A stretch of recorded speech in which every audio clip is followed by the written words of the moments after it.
First pitch of the ball game is on its way, and it is high. So we get started at 105.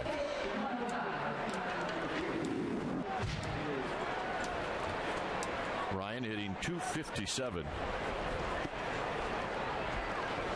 And the strike says Mike Riley. Home-plate umpire. We've known Mike Riley for a very long time. Well, he was an umpire when we were players. You know his strike zone. He's now the crew chief. Mike Riley's one of those guys you can definitely voice an opinion with. He will give you a little room to argue. Joined by Chuck Merriweather, Laz Diaz, and Eric Cooper. That's the umpire crew today. Out of play, it's 2-2. Defensively for the Giants, it'll set up this way. The outfield will feature Lewis, Rowand, and Wynn. Renteria, Uribe on the left side of the infield. Burris and Sandoval on the right side. Eli Whiteside getting a start today behind the dish. He'll be in the squad. Putting down the fingers for Jonathan Sanchez. Sanchez has been throwing very well of late. Has had good command of his delivery.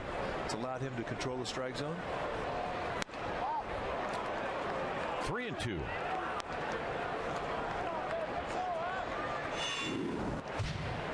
For Jonathan Sanchez, 2-4 in the year, 4.60 ERA, 43 strikeouts in 43 innings. Too many walks. 67 base runners in 43 innings. Towards short, Renteria will hurry his throw. Got him.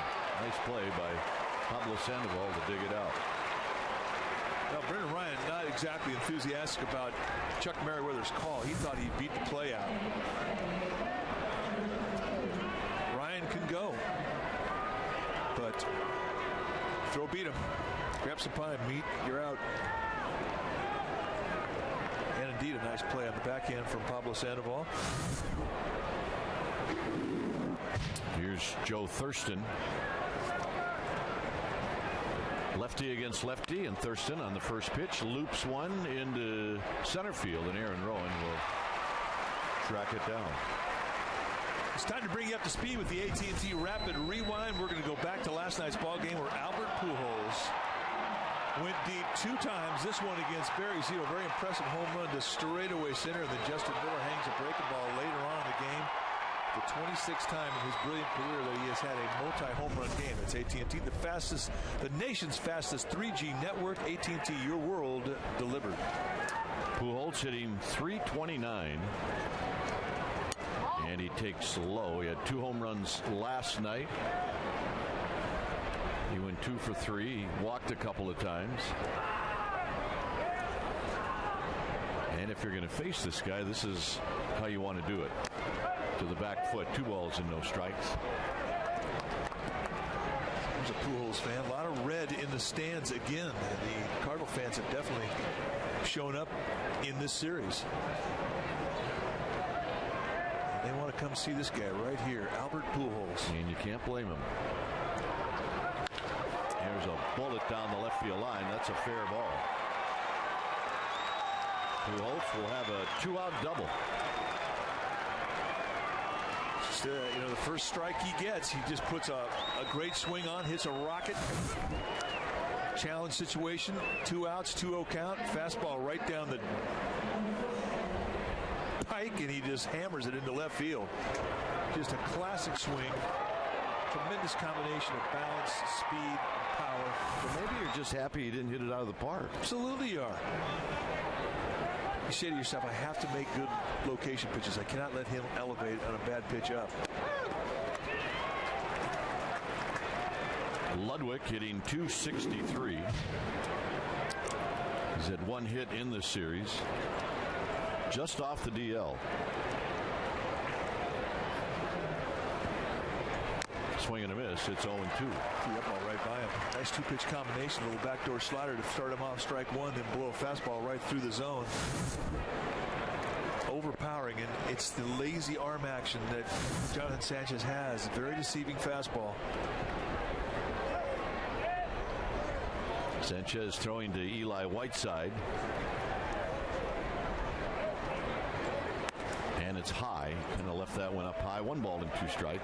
Sanchez has 4 pitches. He's got the fastball, curveball, slider, changeup. At times the curveball and slider can look very similar. And I I think the changeup is, and the changeup can be kind of hard to define because it can at times look like the fastball. His best pitch is his fastball. 2-2.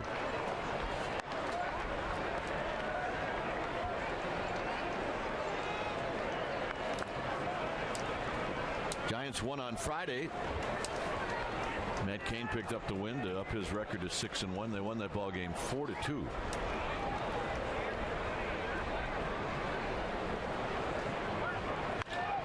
Skied into center field. Sanchez should get out of this as Rowan's underneath it, and that ends the inning. Pujols left stranded at second. Top of the order for the Giants. Rowan, Renteria, and Wynn. 0-0.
It'll be Rowan in the leadoff spot, and Rowan has a 10-game hitting streak. Then Renteria win. The cleanup hitter, Pablo Sandoval. Lewis then will hit fifth. Uribe sixth. Whiteside, Burris, and Sanchez will close it out.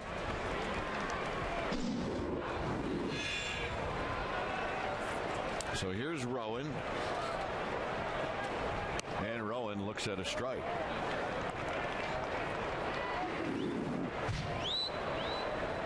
Rowan is 4 for 13 with a double against Wainwright.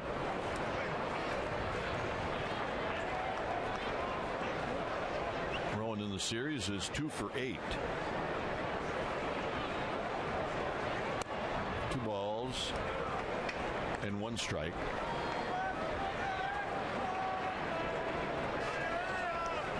Talked about the Giants winning on Friday. Last night it was the Cardinals who picked up the victory as Rowan hits it on the ground in the right field, a base hit. Is Rowan going to try to stretch it? He will not. And that's a leadoff single. Let's take a look at that Cardinal defense playing behind Adam Wainwright. It'll be Stabenoa, Schumacher, and Ludwig. That's your outfield. Barden and Ryan on the left side of the infield with Thurston and Pujols on the right side. Yadier Molina, he'll be in the squad doing the catching for this gentleman here. It is Adam Wainwright, big fella, 6'7", 230-pounder out of Brunswick, Georgia, former first-round pick by the Atlanta Braves. And the quality arm, 5-2 on the year, 3.18 ERA. And look at the strikeouts per innings pitched, almost 1-to-1. And that just basically tells you all you need to know about the guy. He's got great stuff. And his base pitch is a sinker that'll go low 90s. Rowan goes. It looks like it's a hit and run, and it's worked perfectly. Rowan's going to turn the corner.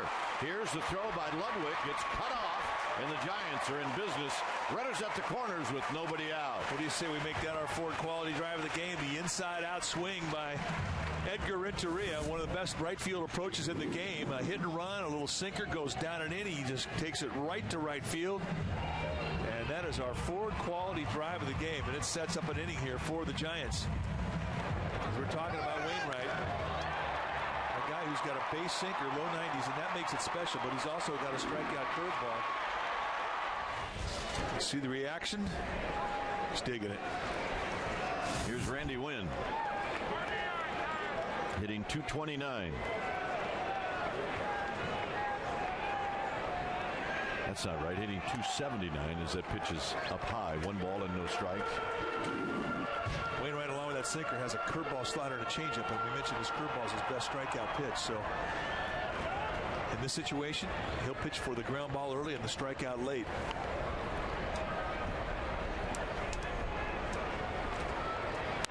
Foul back. 1 ball and 1 strike. Good pitch, good swing.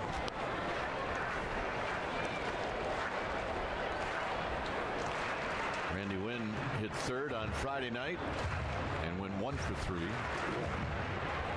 3rd last night and went 1 for 4. 1 ball and 1 strike.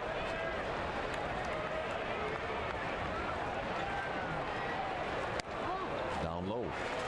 You'll see the Cardinals use that side of the plate a lot with a sinker. Starts off the plate inside to a lefty, and then the movement of the ball will take it across the inside corner. The front door sinker. Pitching coach Dave Duncan and Tony La Russa, the skipper, that's part of their philosophy, that side of the plate with that sinker. And they've had great success with it.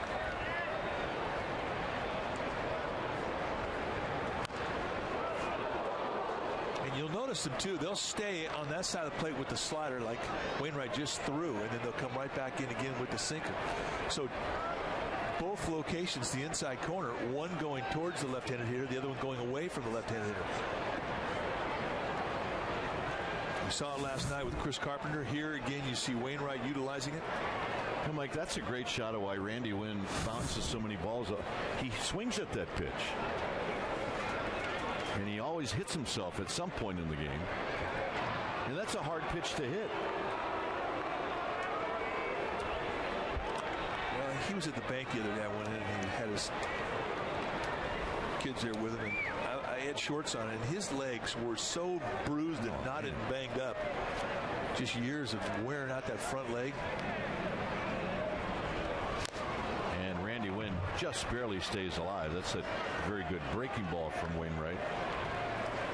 We always call Randy Wynn a racehorse because he's built so lean and his legs are thin, and I mean he has beat himself up over the years. He has. But he's a pretty good player for being a basketball player. 2 balls, 2 strikes. And he golfs this one to right field. Moving back is Ludwig. He's going to make the catch. Tagging is Aaron Rowan. And a sacrifice fly. And that's greatly appreciated by these folks here at the ballpark. Well, it's called getting your fans into a ball game early. Nice professional at bat from a good professional player, Randy Wynn. Hey, one thing, after the last couple of years here, you never, ever take for granted a sacrifice fly, especially in a 2-strike count. And that was not a hanging breaking ball from Wainwright either. He had to go down and beat a pretty good pitch. Pablo Sandoval hitting .303 with 3 home runs, 19 driven in. He's got a couple of hits in this series.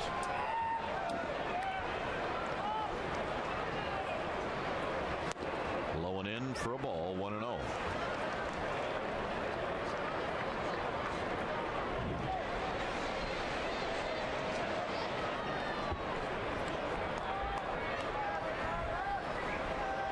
Fred Lewis to follow. Sandoval in the cleanup spot.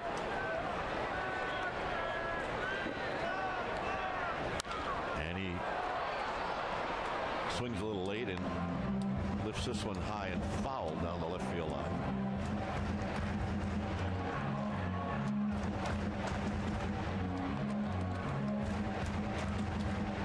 Got a few people out there in the Cove today. Good crowd on hand for this matchup. Looks like it's going to be a sellout today. 1-1 to Sandoval. Big breaking ball hit on the ground to third. Nice play by Barden. And that is a double play. It goes around the horn. The Giants pick up a run. It's 1-0 San Francisco.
Stavanoa, Nick Stavanoa will lead things off. Stavanoa had a big pinch hit in the game last night. It came in that 7th inning when the Giants were leading 2-1. He doubled off of Zito, and eventually the Cardinals not only tied the game, but they took the lead and then went on to win 6-2. On the ground towards the hole, Uribe spins, throws, got him. Now, you made the point last night. The Giants infield pretty special in that you got 3 shortstops, all guys who've been shortstops at the big league level, and Uribe being one of them. On the World Championship White Sox, he was the guy that played short, and he gets his hands on anything, gets a chance to show off that shortstop arm. Nice play. Well, plus, I asked Sandoval if he could play short. He said, make it 4. Not a problem. Haven't asked Eli Whiteside yet, but I believe you when you say Pablo Sandoval says he can do it. I believe it. I asked him if he could play center field. He said, not a problem. I said, which hand do you want me to throw with?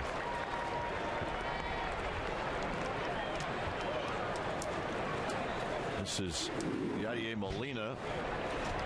It's 3 hits in this series for Molina.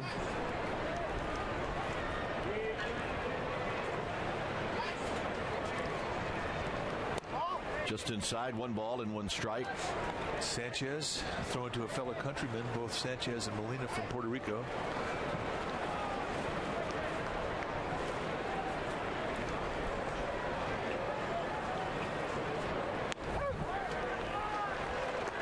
What was that pitch, Kai? I have no idea. The guy with the 7-foot-tall cotton candy walked right in front. Unbelievable. He's coming back. Here's the 1-2 to Molina, and he drives it to right, and that'll be a base hit. Boy, did he look like his older brother on that particular swing. He sure did. Let's check in with Amy G. Amy? Well, guys, it's that time. The Comcast Sportsnet Bay Area poll question. Go to csnbayarea.com. Visit the Giants page to answer the following. What is the biggest reason for the Giants playing well recently? Improved offense, steady pitching, or playing at home? And check out the results today on Giants Postgame Live. Dwayne? Thanks. Can you do D? What's that? All of the above? That's probably a good answer. Here's Barden. Strike at the knees. Well, this guy I don't mind because he's kind of dropped his bag of cotton candy. The other guy, it was like a Christmas tree. Yeah, it was bad. High and foul down the right field line and out of play. That guy sort of lost the interpretation. He needed to see the Christmas tree. I think he actually knew what he was doing. He had a slight pause right as the pitch was going across home plate. I'm going to hire that guy to just stand right in front of you. There's the guy. And he's holding it high, too. He is. I mean, this ballpark was not built to have this guy holding that thing very high. And the timing was perfect. The pitch was thrown, and you had no idea where it was going. Never saw it. Oh. Kind of like that to Eli Whiteside. It's a big league wild pitch. You know, the thing about catchers who are rookies, you know, they have a kind of a complex, and they feel like everything is their fault. But for Eli Whiteside, there's not a whole lot you can do. You're in the crowd, you're sitting there waiting for something down around the knees. The guy just painted him on the outside corner at the knees, and he uncorks one that high. It really isn't the catcher who can do much about it. Yeah. So don't feel bad that the official score just gave you a pass ball. That's a foul ball. And Chuck Merriweather thought about that one. And I'm not sure he's quite sure if he made the right call or not. That was close. That was close. All right, let's take a look. Barden going the other way with the outside pitch, the way you're taught and trained to do. I think Chuck Merriweather enjoys the foul call. Yeah. Very enthusiastic about that.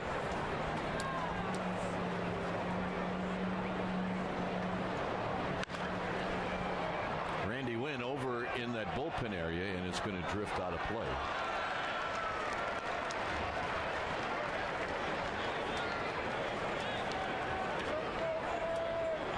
Randy a little upset about the fact that he ran out of room on that one. He's trying to get Aaron Rowan's attention.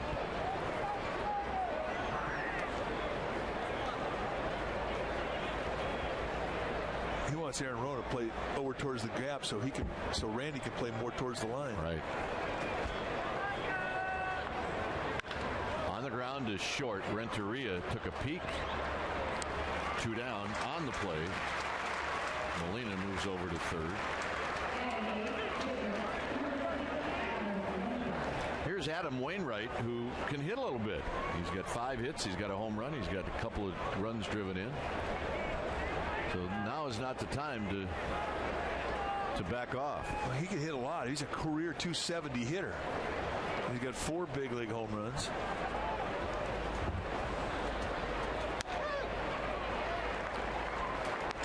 And you're right. Now is not the time to back off. You got a guy out there who's tying run at third base, and you have to get a pitcher out to get out of the inning. That pitcher becomes like a number 4 hitter in your mind. You've got to really bear down.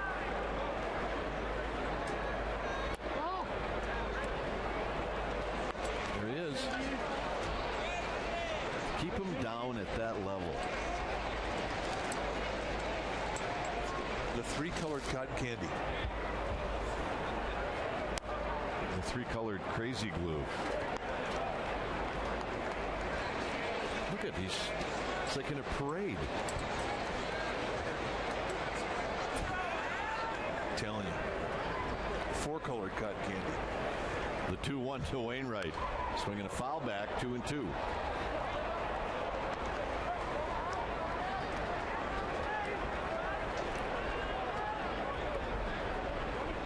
One of Wainwright's home runs was against the Giants. Really? Yeah, here. Got him. And that ends the inning. It remains 1-0 Giants.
June 14th, when the Giants come back off this road trip against the Oakland A's. The first 5,000 fans to donate non-perishable food or make a $5 donation will receive a drink tumbler.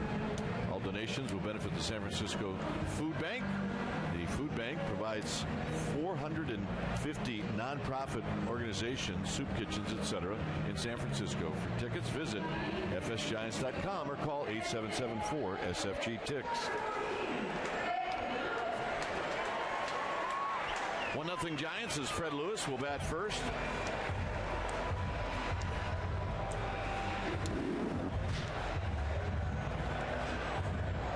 Lewis has interesting numbers against Wainwright. He's got a couple of hits and 6 at-bats. One's a double, one's a triple.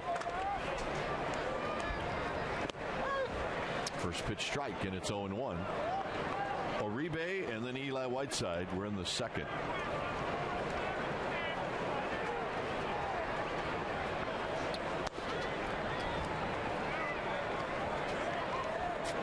Giants picked up a run in the first, a couple of hits, and then a Randy Wynn sacrifice fly, his 20th RBI of the season. 2 balls and 1 strike. Think about Wainwright when you watch him pitch. When he misses, he usually misses below the strike zone. He was having a problem caused by throwing his curveball, trying to get so high with his release of the curveball that it was affecting his sinker. And Chris Carpenter pulled him aside and said, you need to lower your arm angle just a little bit down, get more towards a 3/4 to get more sink back on your pitch. He did. The sinker came back. Thank you, Chris Carpenter. And the walk. Well, this broadcast is on AFN, the American Forces Network, broadcasting to the U.S. Armed Forces, serving abroad and on ships at sea. They're watching around the world, and from all of us in the Giants organization, we salute you. Here's Juan Uribe.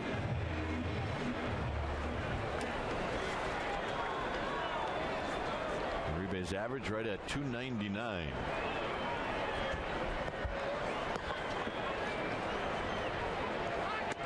Uribe bluffs the bunt, takes a pitch inside, 1-0. It was a similar scenario in the first inning when Bruce Bochy put on a hit and run, and Edgar Renteria lined a single to right field.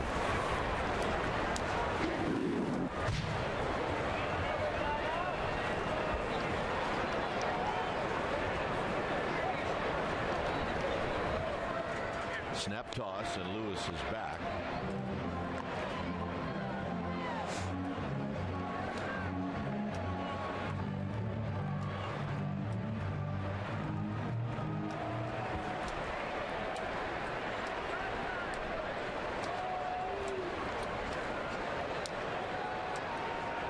Lewis with a pretty good size lead.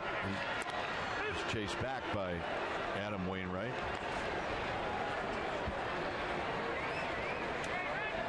Giants 4-1 on this homestand. They're 17-9 at home.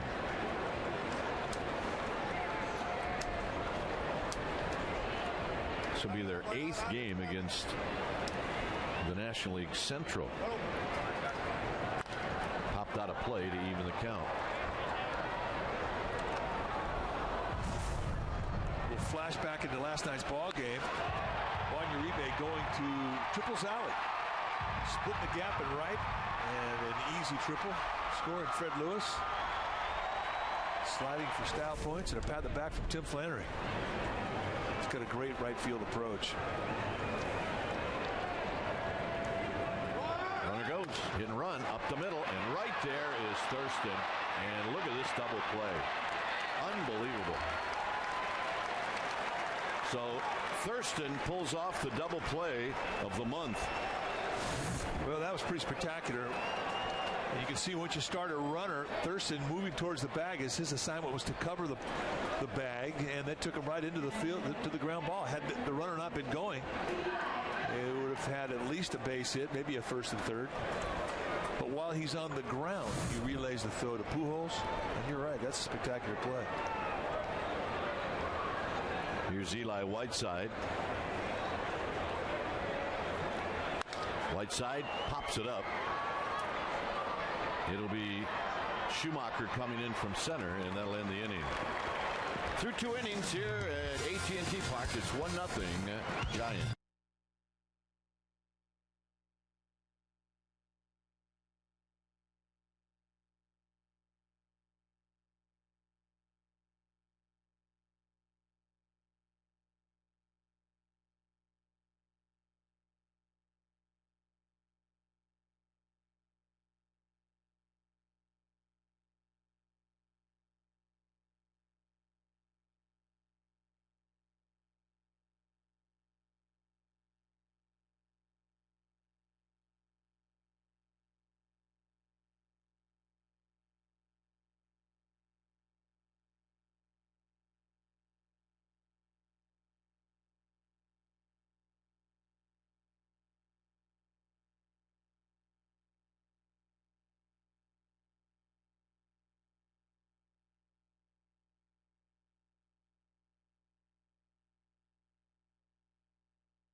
Have teamed up to help area charities. Purchase 2 View Reserve tickets for just $26, and for that $26 will benefit the Ronald McDonald House charities of the Bay Area. Here's what you do. You go to McDonald's, you pick up a coupon, and take advantage of this season-long special ticket offer.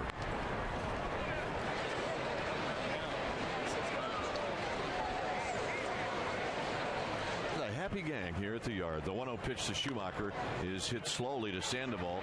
Sandoval will underhand it to Sanchez. Got him. Well, that was going to be an ad-lib at the crack of the bat. And remember, Schumacher can run a little bit. And remember, too, that Pablo Sandoval has not played that much first base. And this is right out there in no man's land. And, you know, Jonathan Sanchez gets turned around, so he doesn't get a great jump. The throw from Pablo Sandoval makes the play. He's got to lead him into the play perfectly. He does full stride, and Sanchez just does. Watch the spin here. That's the spin we're talking about that caused him to have a bit of a late break, but good concentration on the ball in the bag and making the play. If he doesn't lead him perfectly, you're right. That play is not going to be made. Here's Brendan Ryan. We've had a number of close plays already at first. Ryan was one of them to lead off the ball game, as he almost beat a throw from Edgar Renteria on a ground ball.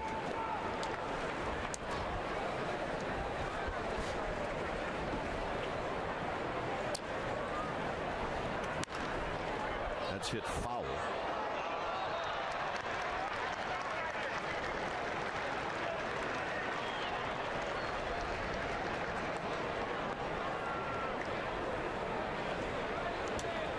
One ball and one strike.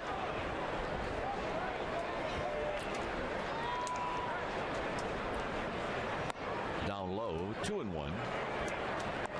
Day off tomorrow, and then the Giants will open up Tuesday night in our nation's capital against the Washington Nationals.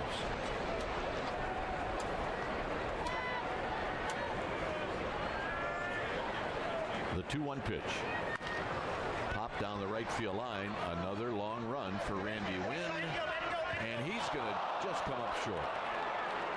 So many distractions down there. You have to deal with the wall of side of the field, the mound. You take your eye off the ball just a split second in anticipation of hitting that wall, and it costs you a chance to make a catch.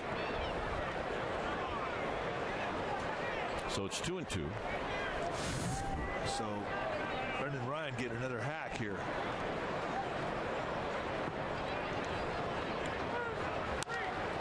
Look out. Nice catch. Guy never got out of his chair. Nothing to it. He's a duck.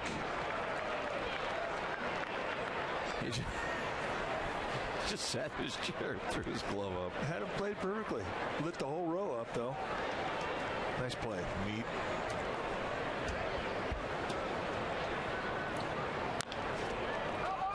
At the plate. We'll do it again.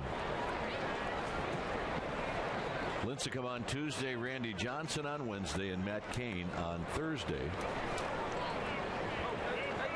And all of the games will be on Comcast Sportsnet Bay Area. So that means we have to go. We're going. Day off tomorrow in Washington. Pulled foul. That's Dickie Leland who will track that one down. Well, we've had Dick Leland and Dick Gregory, the two Dickies, for many years, and we're saying that Dick Gregory over at first base today, this is his last ball dude game. And that's not good news. No. Dick Gregory's been a good ball dude. In the dirt, 3-2. It's a happy birthday today for our partner, Dave Fleming. We're not going to tell you how old he is because you wouldn't believe it. And we're also headed back to where Dave was born and raised, in the Washington, D.C. area. So it's going to be Dave Fleming birthday week. It will. The 3-2 pitch. Hit on the ground, foul. Matter of fact, his twins are here, Katie and Carter. And just coming into the picture is his wife Jess. They are expecting a boy towards the middle of September.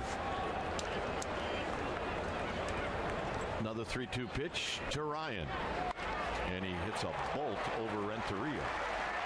Boy, what an at-bat that was. On the 10th pitch, Ryan comes up and gets a 3-2 knock. And if you're on the mound and a guy does that to you, that hurts you. You know, and you just say to yourself, why the heck could he do it on the first pitch? Pretty good pitch to hit here. A challenge fastball at the belt. And Ryan knows exactly what to do with it. Right back up the middle. So not only did he get the knock, but he got 10 pitches out of Jonathan Sanchez's arm. I used to hate guys like that. Here's Thurston, who hit a fly ball to Aaron Rowan. Swing and a miss. Matter of fact, if somebody were to say, well, where are you going to have dinner in their nation's capital tomorrow night? And we would say Fleming's. And there is a restaurant chain, Fleming's. Yes. But it's not that one. No. We're going to Dave's parents' house for dinner. And a strike to make it 0-2. Some anger behind those two fastballs from Jonathan Sanchez.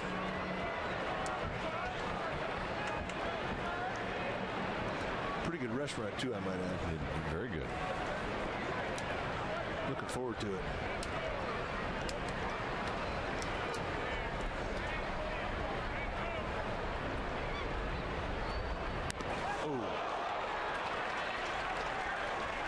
Well, that is not the scenario you want with this guy coming up. That is not. Well, here's our Chevron unsurpassed performance. We're going to tell you why this hit batsman is not a good thing. Albert Pujols' major league ranking since his rookie season. That's the 2001 season. Average first, doubles first, home run second, RBI second, slugging percentage, runs second, on base percentage third. And he is swinging the bat beautifully in this series. And right now, Jonathan Sanchez has his hands very full. Boy, you hate to lose an 0-2 guy with a hit. Pujols doubled in the first. 1 ball and no strikes. Just sitting fastball. He has not gone at one off-speed pitch on a first pitch in this series. He has not swung at any of them. He just is sitting there looking for one thing and one thing only, and that's a fastball out over the plate.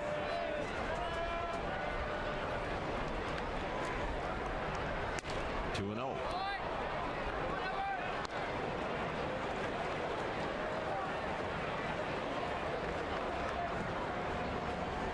He's got an open base. So he does not have to just give in and say, here, hit it. He can stay to a corner and try and make a quality pitch location-wise with whatever he throws. Base hit left field. Lewis gets to it. They're going to hold the runner at third. And the bases are loaded.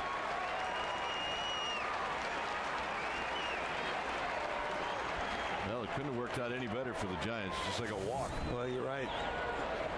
I mean, here's a bad location right up there across the letters. And he's really had some good location mistakes. And to his credit, when he gets a mistake, he wears it out. But the problem was he hit it so hard that Ryan could not score from second. So the Giants will take that as a break. And right now, Jonathan Sanchez clinging to a 1-run lead. But with the bases loaded, Sanchez can now throw out of the windup, which he prefers. Here's Ludwig. Ludwig drives it to right. Randy Wynn is there. He will make the catch. Here's his throw home, and it is not in time. And it's a sacrifice fly, and this game is tied. The Giants have to be happy with that as well. Ludwig hit a bullet. Fastball outside corner, and Ludwig going the opposite way beautifully. Head stays down very still. Watch the head stay still through the swing. Nice hack. So it's been a situational baseball game so far. The Giants scoring on a sac fly, and here the Cardinals answer in the same fashion. Nice at bat.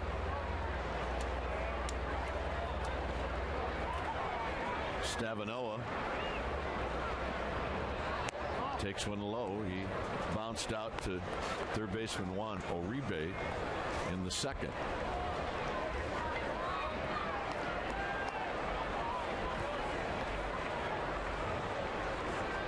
Thurston at second, Pujols at first.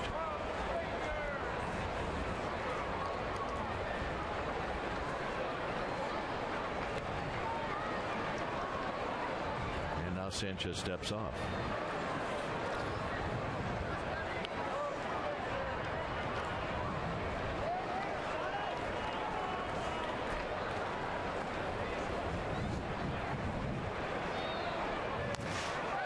Away from Whiteside, and both runners move up. Yeah, that's a ball that he'll not be happy with. Breaking balls usually are pretty easy to block, simply because, number one, they don't come at you as fast as a fastball, and two, they're predictable when they bounce. And this one, just getting through the young catcher. And they gave him a pass ball, and that's just a bad call. It's not a pass ball. 2-0. 3 balls and no strikes.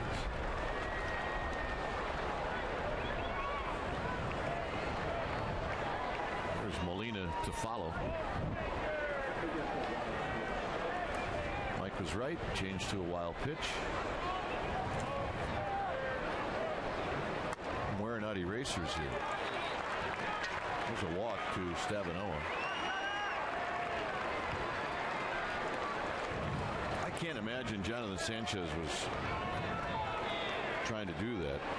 Pitch around Stabenoa. Molina had a really good at bat against Sanchez in the second. He did, opposite field single. Well, Dave Righetti going to come out and talk to him a bit, and this is really a conversation just to give him a breather as this pitch count's running high this inning.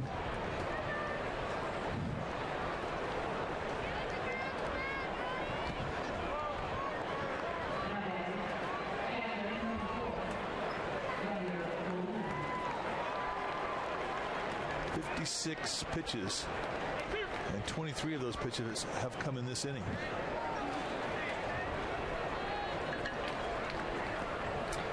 Molina with the bases loaded. Not close. 1 ball and no strikes. Now, the problem is you lose your release, and all of a sudden you're ball 1, ball 2, ball 3, and then when you do get in the strike zone, oftentimes it's a pretty fat pitch. And with the bases loaded, that's what you worry about right here. Lifted to right. Randy Wynn will put it away. Cardinals lead 3. They do tie it up. Giants are coming up. It's 1-1.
All-Star Teacher. Check out finalist bios and video features. The winning teacher will receive $10,000 for his or her school. The CSNBayArea.com All-Star Teacher Award is sponsored by Comcast, KMBR, and the San Francisco Chronicle. Today, it's Jessica Schlegel is here at the ballpark. There she is, 7th grade reading, writing, spelling, and religion teacher at Sacred Heart School in Saratoga. So, Jessica, good luck to you and your daughter. Daughter said, no, I'm not into this. You might be, Mom. I'm not. No. Do not make eye contact with the camera. Emmanuel Burris stands in. We talk about Dave Fleming going home. Emmanuel Burris is going home. Going home to the Washington, D.C. area, where he is the big man.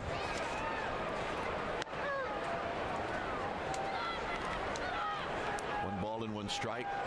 You notice when the Nationals were here playing the Giants last homestand, it kind of took Emmanuel Burris out of his realm. I mean, he was having a real nice swing going, really had a great road trip, came home, but playing against Washington and knowing that all of his friends and family were back home watching the game, I think it was a bit of a distraction for him. Up the middle, off of Wainwright. He can't find it, and that'll be an infield hit, I think. Pass ball.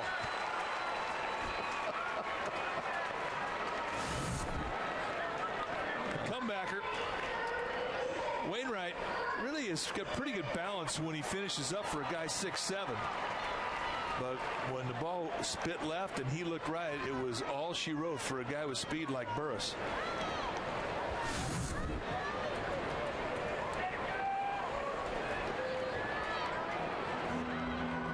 Is that Barry Weinberg? That is Barry Weinberg. How is it that Barry's getting older and we're staying the same age? Barry Weinberg, he was a double-A ball with the Pirates when I was with the Cubs back in 1975. And he's been with Tony La Russa for a long time. That's right. Barry Weinberg with the A's for a zillion years.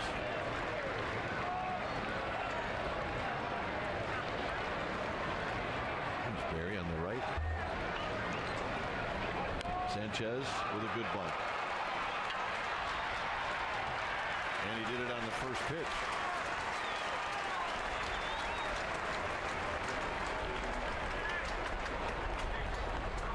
Excellent job. And you're right, the first pitch, it adds to the momentum of the inning.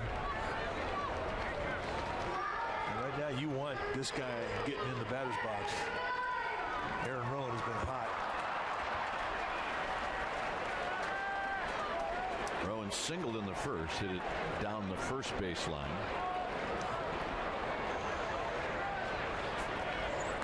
Outside, 1-0.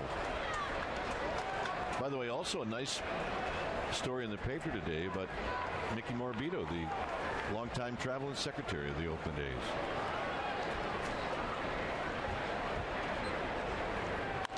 Rowan pops this one up. Pujols, I think, has got a shot at it, but it's going to be Molina who makes the catch. 2 outs. And here's Edgar Renteria.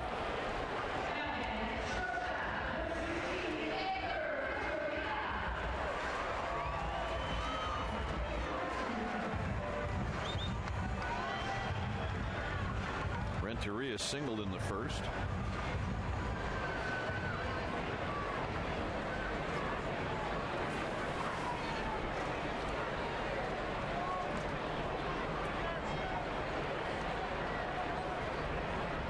Breaking ball for a strike, and it's 0-1.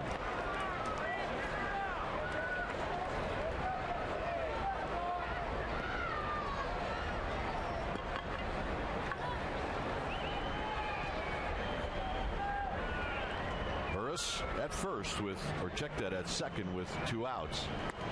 Off the plate, the Giants scored a run in the first inning. Cardinals tied it up here in the top of this inning. There goes Barry Bonds.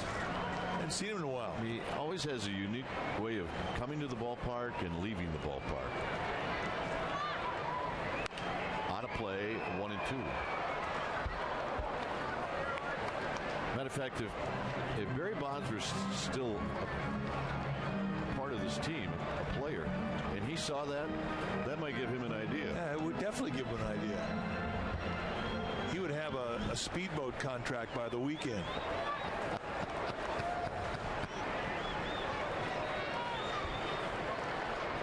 One and two.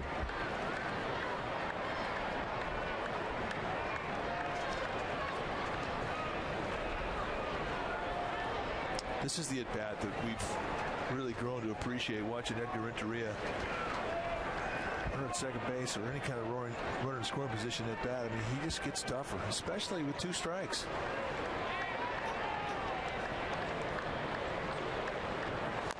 Stays alive as he fights that tough breaking ball off.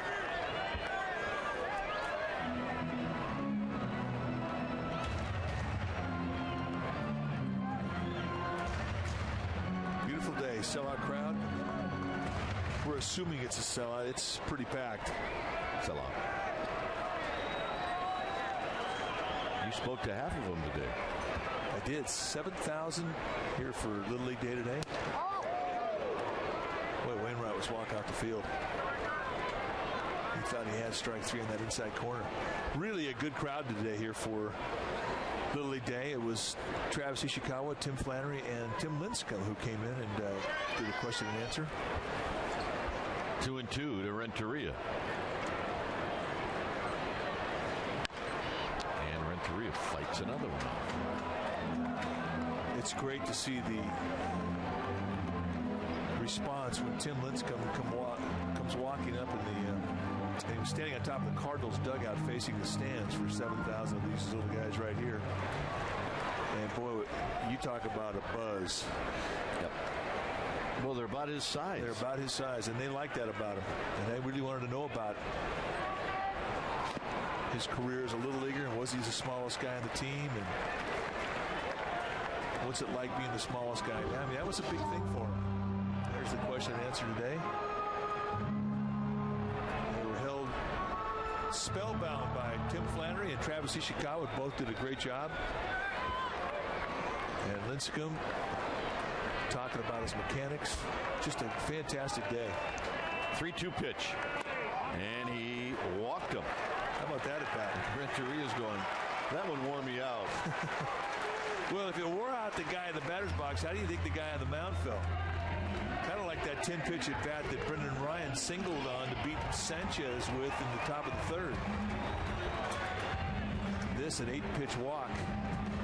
Joe Thurston sent out to try and calm down the big fella and give him a little time to catch a breather by Tony La Russa.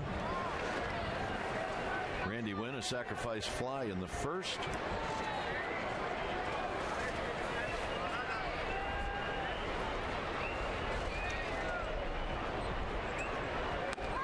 Andy looks at a strike on the inside corner.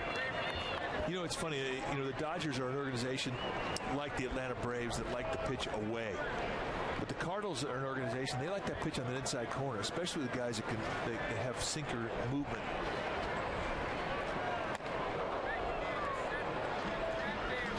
And that's something they have done ever since Dave Duncan has come over and has been their pitching coach.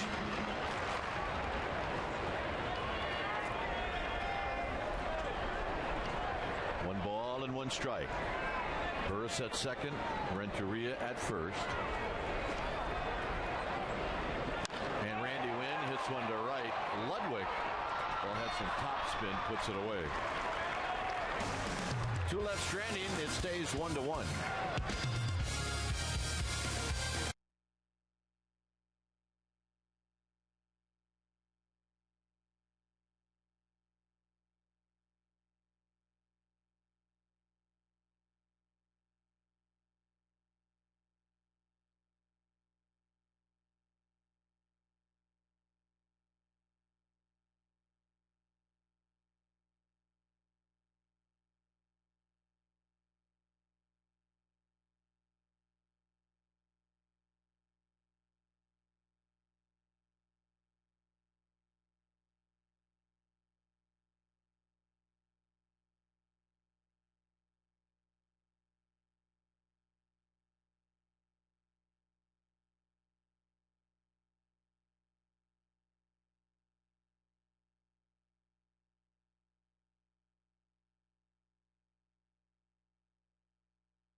The question today: who was the first batter in National League history to be a unanimous selection for MVP? Here's Brian Barton to lead things off. It'll be Barton, the pitcher, and then Schumacher. Foul back. No balls and 1 strike.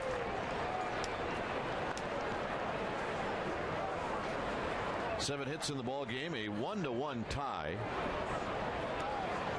Getaway day for both teams.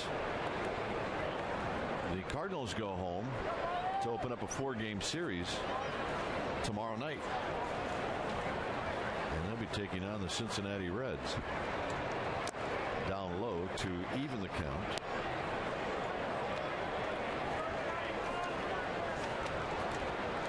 Barton, a 6th-round pick by the Arizona Diamondbacks out of Oregon State. And he was released from their organization. The Cardinals picked him up. Foul back. It's 1-2.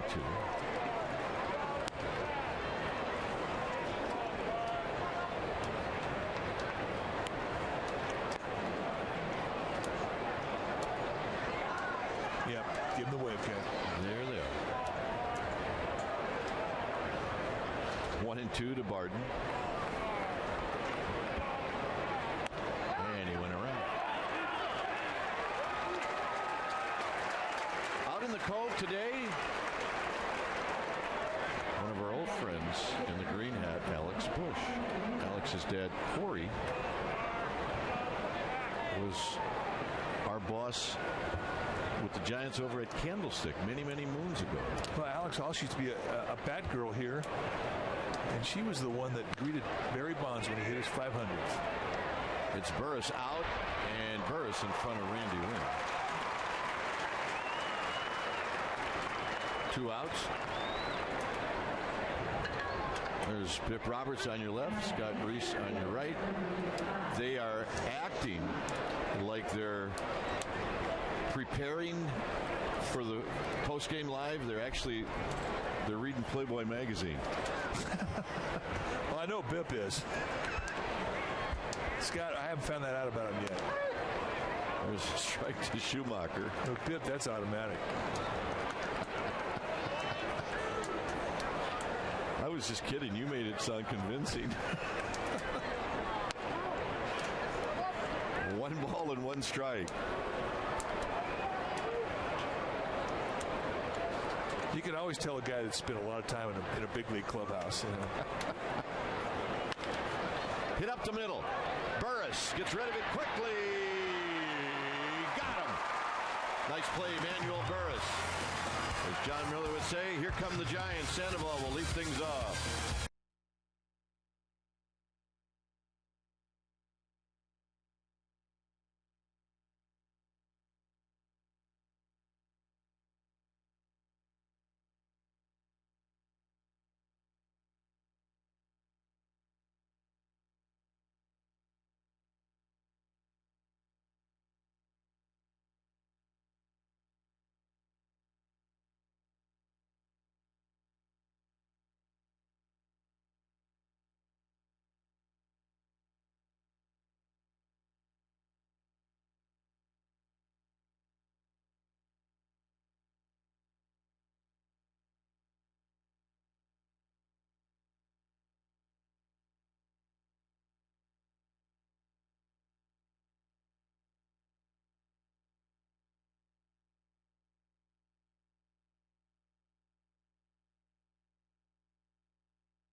on Giants pregame live. We want to show it again because it's so funny. Jeremy was supposed to do an interview at 3 o'clock, but lost track of time. Ended up coming out to do the interview at 3:25, right in the middle of stretch. The team completely razzed him.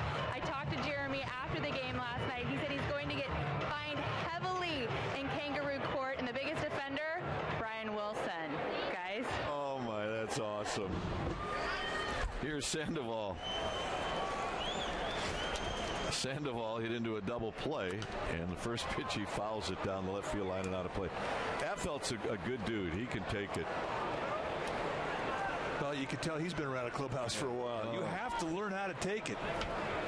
If you, by some ill fortune, find yourself exposed like he was there sitting there doing that interview during stretch, you're going to get worn out by your teammates. End of discussion. Yeah, it's the guys that don't take it. They have a way of being weeded out. That's true. That's true. I mean, he's 2 minutes. I got 2 minutes. I'm ready to go here.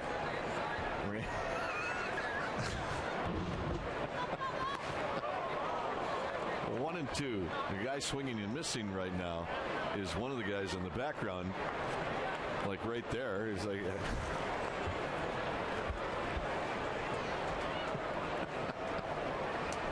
And they all collapse. The 1-2 to Sandoval. Sandoval on the ground. Pujols on the backhand. He will flip it to Wainwright, who's got a very wide wingspan, and that's out number 1.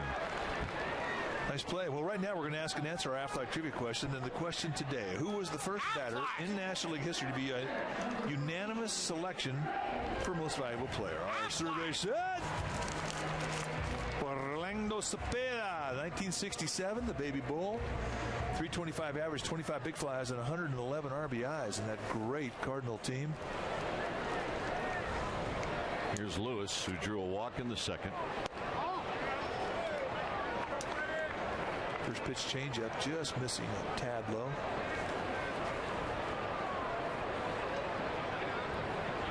Look out.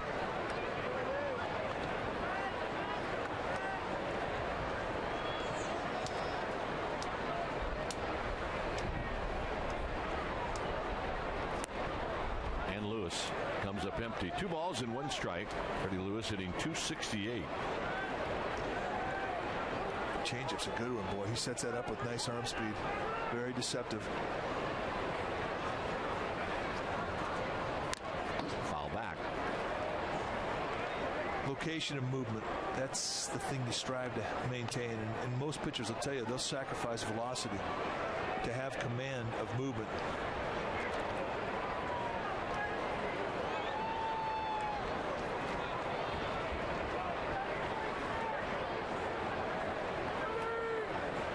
The 2-2 offering to Lewis. Lewis hits it off the glove, and Lewis can run, and Lewis will beat it out. Well, right now, Wainwright's got to think that the Giants are picking on him. It's the second time that a ball has gone up that's caught a piece of him. Daniel Burris had an infield base hit in his last at bat to lead things off in the third. And here Lewis gets one.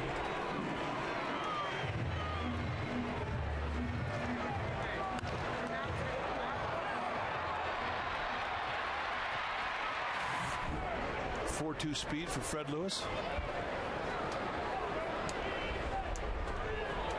Uribe hit a bullet up the middle. It ended up being turned into a double play by Thurston. And only because Fred Lewis was running. Thurston was right at the bag.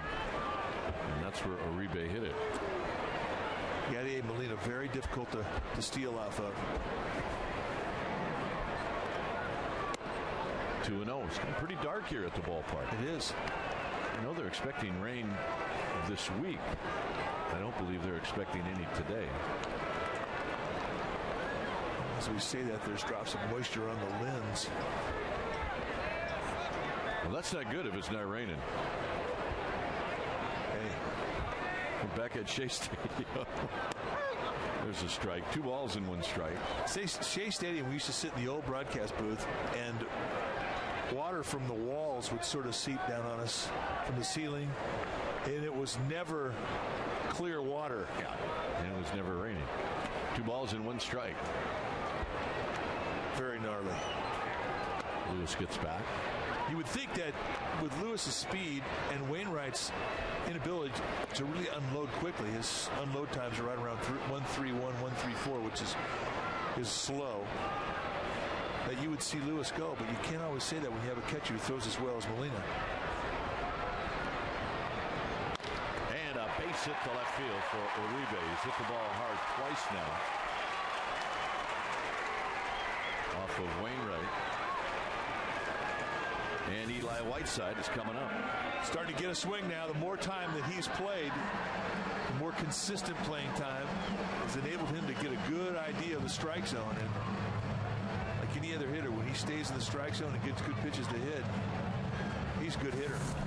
Nice swing, good balance, body right between the feet. Whiteside saw 1 pitch in the second, and he popped out to the center fielder, Schumacher.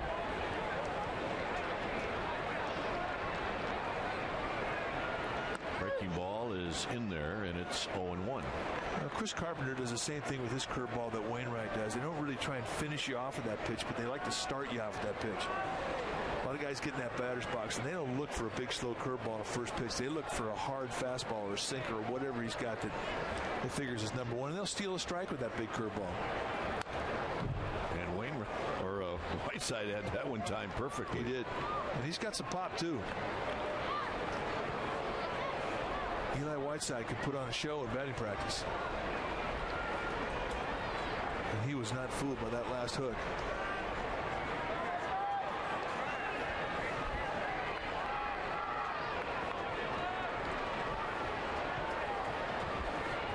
Two. Blocked by Molina.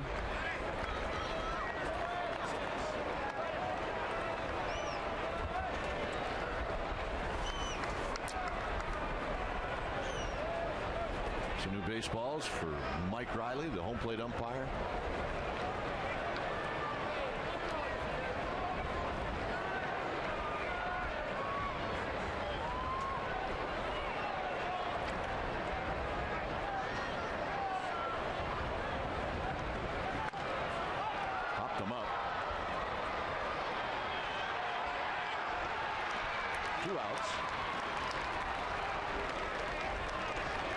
Job there by Wainwright of holding the runner on and just giving him Fred Lewis a couple of varied looks.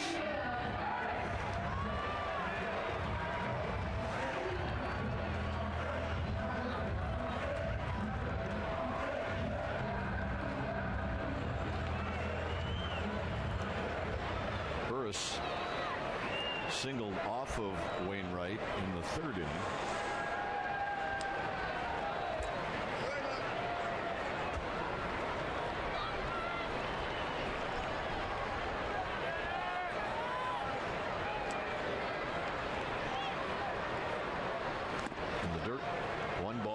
Strikes.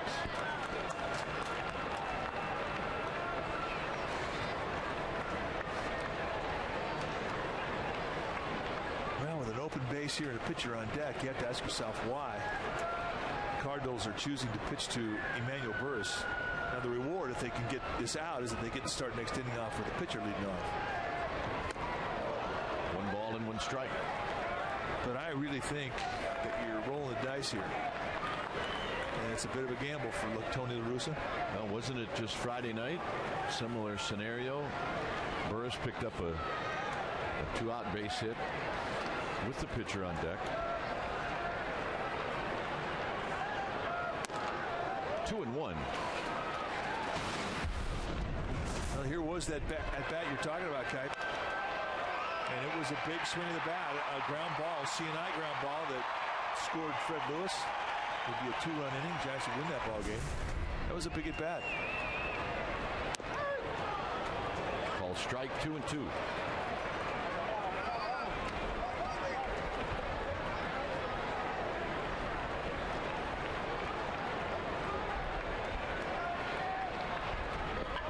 There's your sellout crowd today.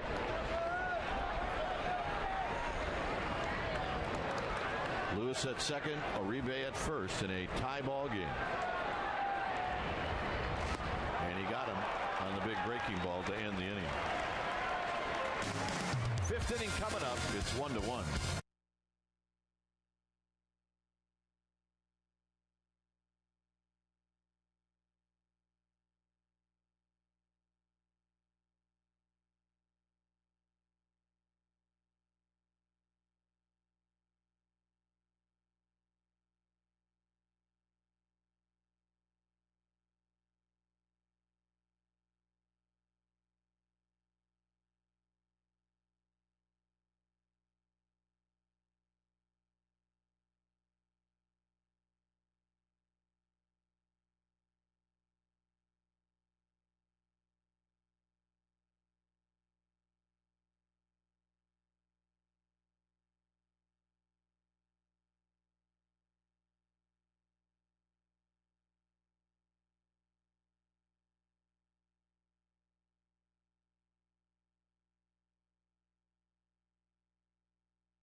Giants.com. Vote online through July 2nd to get your Giants in the starting lineup in St. Louis.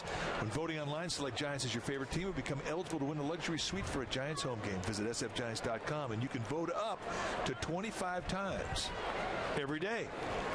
Every day. Brendan Ryan will bat first. We are in the fifth. It's a 1-1 ball game. Ryan had a long at bat against Sanchez in the third and ended up with a one-out single and eventually scored the tying run.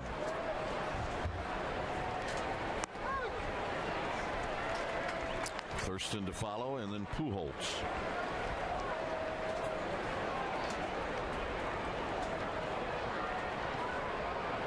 On the ground, a fair ball past Uribe.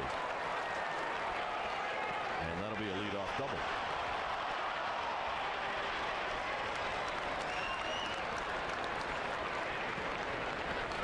So Ryan with a double, the fifth hit for the Cardinals. A little breaking ball on the inside corner that he just drops the head on. Ryan with an unusual stride to the ball. I thought Fred Lewis was going to have a chance to get him, and he come up cleanly with that ball. Not to happen though, but a leadoff double. And boy, this is a lot of pressure when you've got that guy on deck, and it's the same effect on a game that Barry Bonds had for years here in San Francisco, and Pujols has taken over as that guy, and you feel his presence when you're pitching. There's the bunt. Whiteside will throw out Thurston.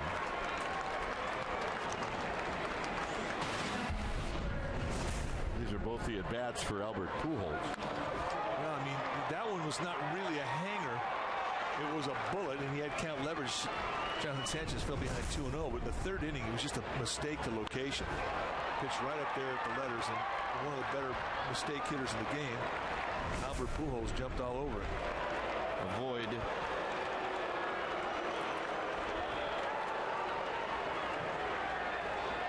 Pujols will take the free pass, and Ludwig is going to hit.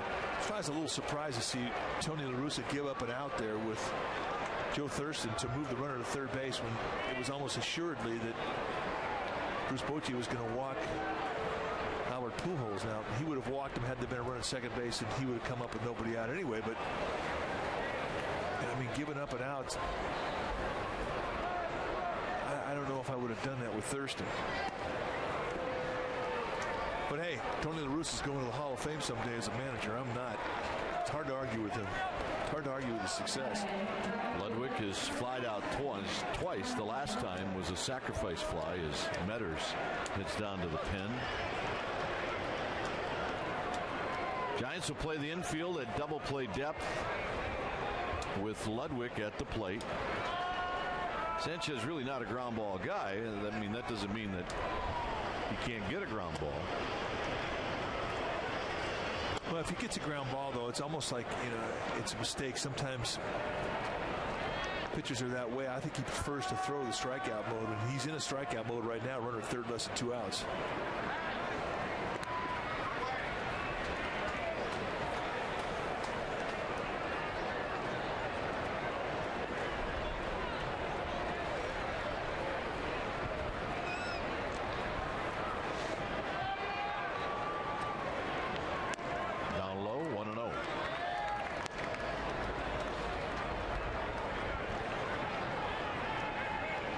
Two aboard here in the 5th inning.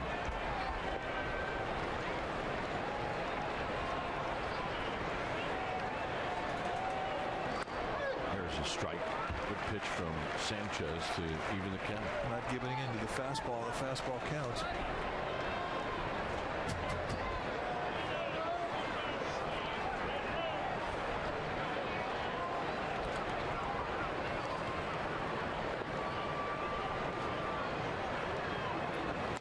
Very high, 2-1.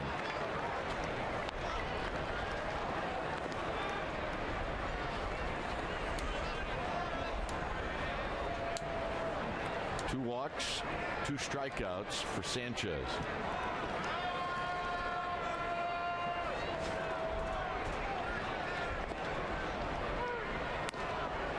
Three and 1.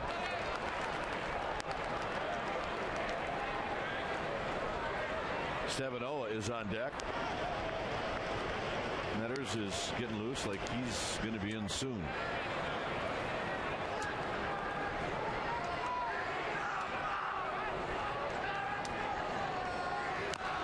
Three and 2. And that's the beauty of Jonathan Sanchez right there. In a fastball count, when Ludwig's sitting on a fastball, he can still throw one right by a good fastball hitter.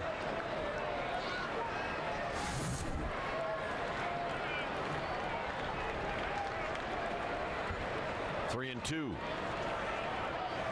Out of play as Ludwig fights that one off. Well, that swing and miss 3-1 fastball is going to give confidence to Jonathan Sanchez. He's going to think he can do that again.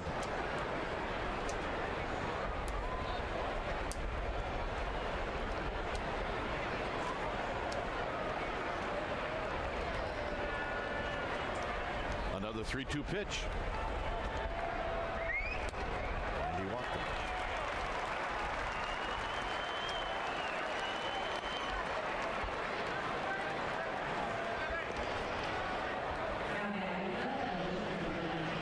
A lot of talking going on between Dave Righetti and the skipper.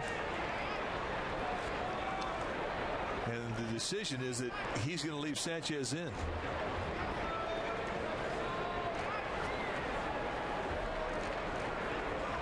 Righetti going to go out and give him a bit of a breather here. Basically tell him, hey, you want to have a chance to win this ball game. You need to figure a way to get out of this jam. The skipper was going to take you out of a ball game, but he decided to let you go because he thinks that you can do this. He believes in you. Now, right now, we're going to pitch for the ground ball early. Make sure if you miss below the strike zone. If you get to a 2-strike count, then you can go for a strikeout. But everything you have that has downward break, make sure you throw that now. Sinkers, sliders, go get them, kid. I'm on board. Stevanoa bounced out to Uribe in the second, and then he walked in the third.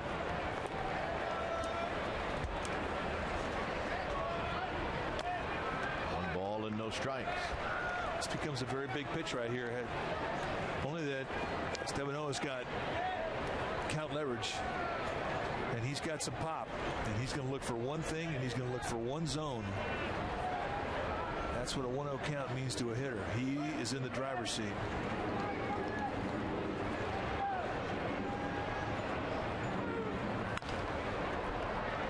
And he shoots that one out of play. 1 ball and 1 strike. I mean, you're really living dangerously if you're a pitcher and you continuously do that to yourself, where you fall behind 1-0, 2-0, 3-1. And you get these big thumpers up there that make a lot of money hitting fastballs, and you're walking on that tightrope.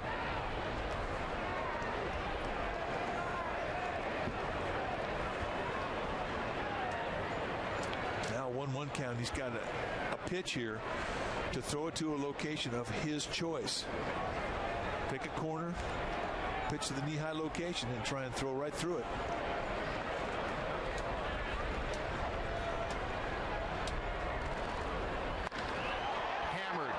Left center field. Rowan on the move. Rowan cannot get it. It bounces off the wall. Ryan scores. Coming right behind him is Pujols. Stopping at third is Ludwig. And that ball almost went out of the park.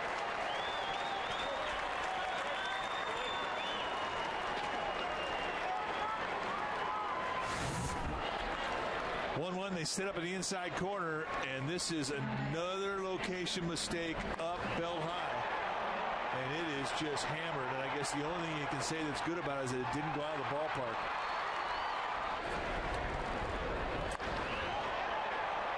Pujols making sure that it gets over the head, and now it's off to the plate, and that's going to be it for Sanchez.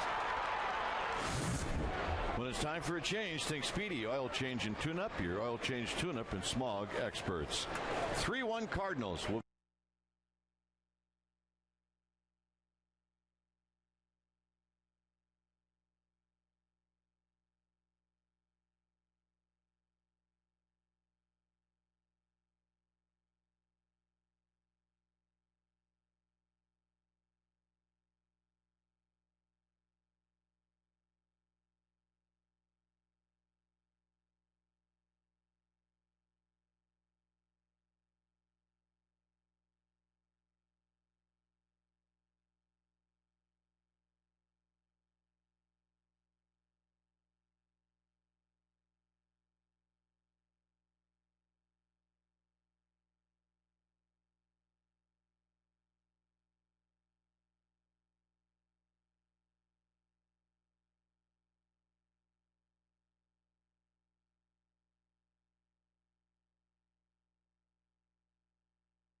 Here on Comcast Sportsnet Bay Area. Tonight, it'll be the recap of this ball game, the recap of the A's and Rangers, and then the Penguins and Red Wings. We'll take a look at the game 2 of that series. Damon Andrews, Jamie Sire, coming up at 6 and 10:30. Sportsnet Central.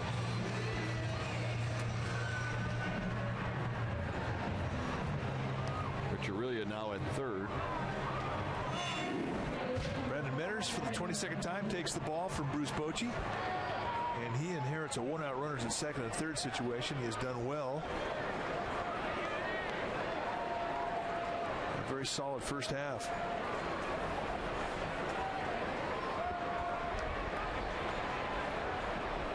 He'll be facing Yadier Molina with runners at second and third, and the infield pulled in.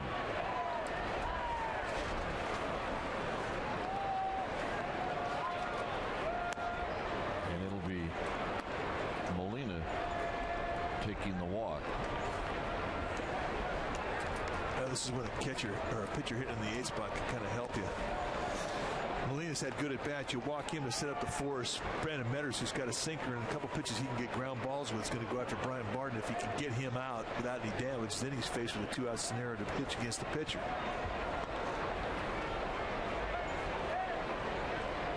But it all comes down to a showdown between Barton and Metters. And I think that, normally when you come out of the bullpen, you don't like to come in and immediately walk somebody. You don't like that. And I don't think that Bruce Bochy likes that either. And I don't think he had that intention of walking him when he was out there talking to Metters. I think that's something that he came back in and talked it over with Ron Wotus, and then he made the decision to put him on and put the force in order. But I don't know any reliever that likes to come into a game and immediately have to put get four fingers and have to intentionally walk somebody. Chris Duncan is going to pinch hit.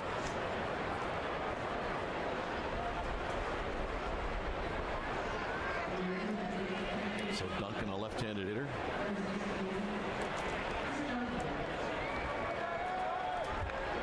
Three for 8 in the series. Ludwig is at third. At second is Stavinoa, and at first, Yadier Molina.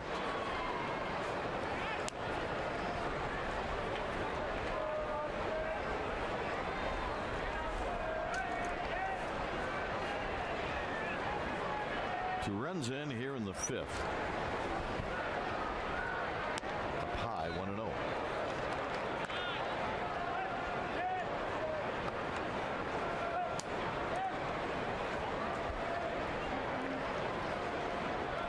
Renteria and Burris at double play depth.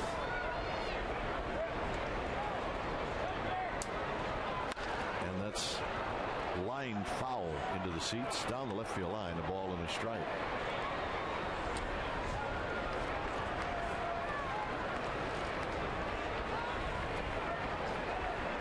Pretty much a straightaway defense employed to combat Duncan.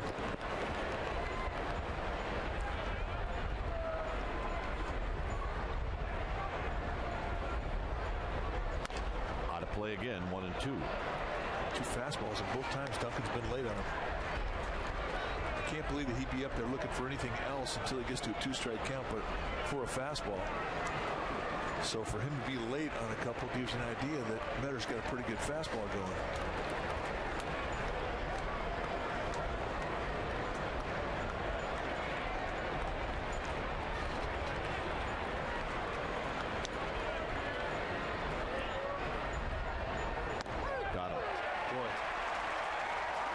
Talk about some 2-strike paint. Stayed with the fastball and put it right on the knees, inside corner. Eli Whiteside holding the target for a long time. These Cardinals will relay location from second base. They show it late. They get the inside fastball right at the knees, and that is a huge pitch from Brandon Metters. Bang, grab some pine meat. Duncan not happy about that one.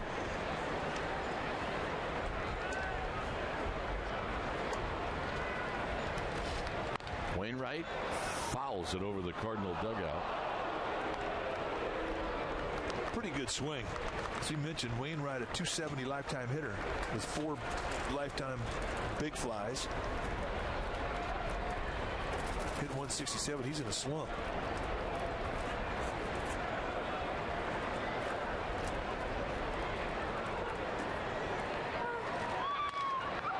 Lifts this one into right center field, but Rowan shading that way, and that will end the inning. A 2-run lead now for the Cardinals. Giants are coming up.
Leaderboard, let's check out the Brothers to Win Gold Glove Awards. And there have been 3 pairs, Ken Boyer and Cleet Boyer.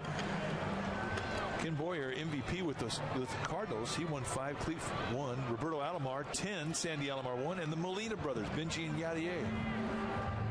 Prestigious.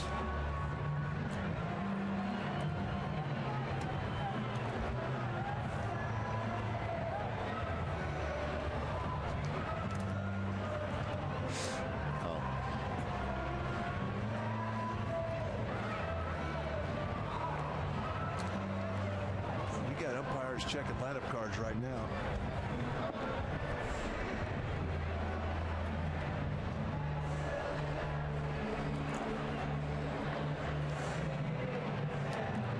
Well, it's a lineup card issue, whether it's the Giants or the Cardinals, that we don't know. The fact that they went to Bruce Bochy first would lead you to believe it might be a Giants lineup issue.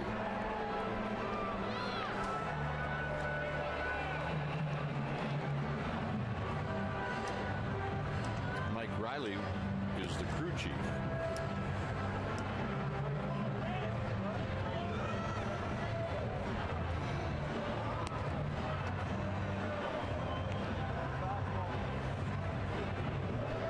So when we find out, we will let you know.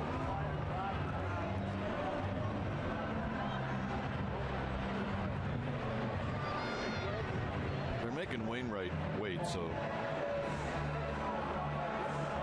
if you're a starting pitcher, you got to be a little bit antsy to get things going.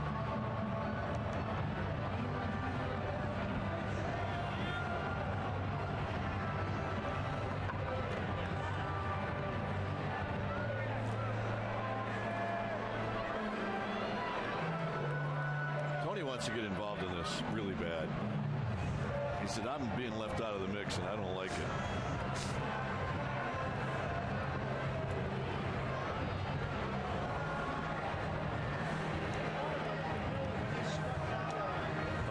Came into the game to play third.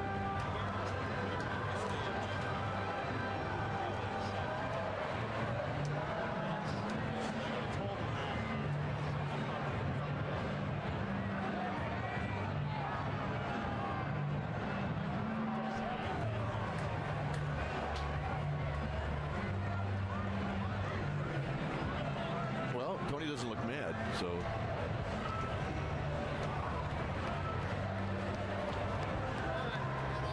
be a surprise to all of us because we thought the double switch was pretty cut and dried, with Aurelia going to the 9th spot and the pitcher spot becoming the 6th spot in the lineup, and that would mean that Uribe got double switch for him. So apparently they got it all squared away, and here we go. You see Uribe being X'd out. Matters, the pitcher hits in that 6th spot, and Aurelia's in the 9 hole.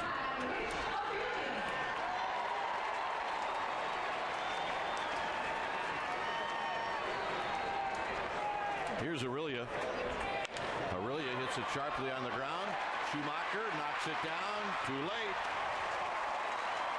You get into the game at a new position, and guess what? It's going to find you. The ball's going to find you. Every time. Schumacher coming from center field to second base, and guess what? The first one is a 2-hop seed, hits him low in the glove, and Rich Aurelia's got himself a base hit. It'll be Aaron Rowan.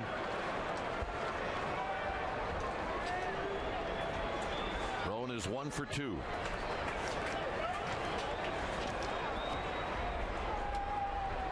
Rowan with a base hit down the left field line.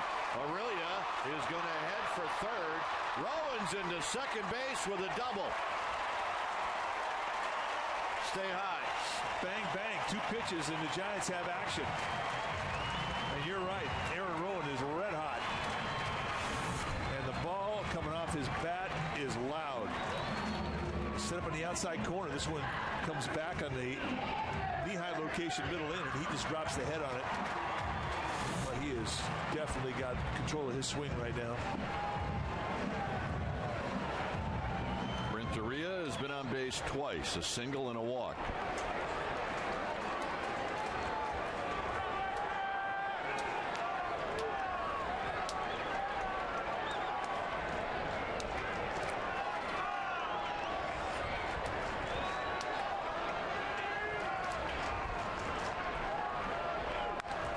play.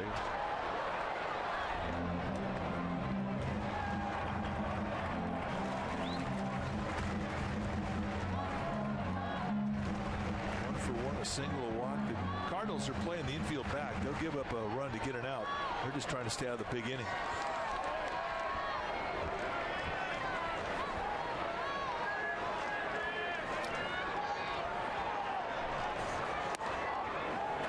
That ball runs inside to Renteria, so Wainwright to Renteria, in, out, in, out.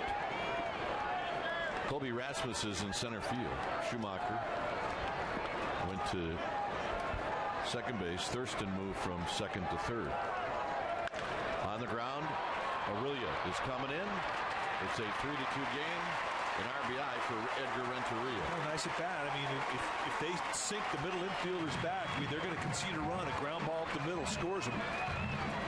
Good AB. And if you're Rich Aurelia, because you're not fast, you have to get a good jump. Otherwise, that guy at short can still come home. Watch the jump from Aurelia, no hesitation. That's good base running. And that's that jump you're talking about, Guy. So important.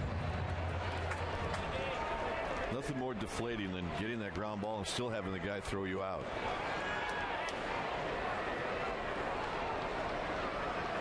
Randy Wynn lifts this one into center field. Rasmus makes the catch. Airmail's the cutoff man. And into third goes Aaron Rowan. This is Randy Wynn's 1,500th big league game.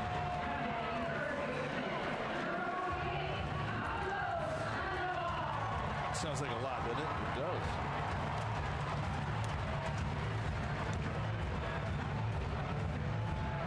Sandoval has bounced out twice.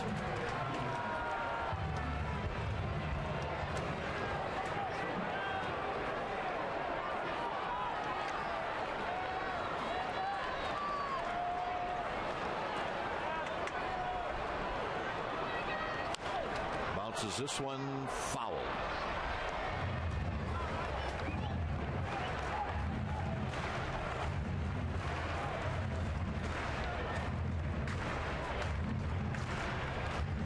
Represents the tying run. He's at third.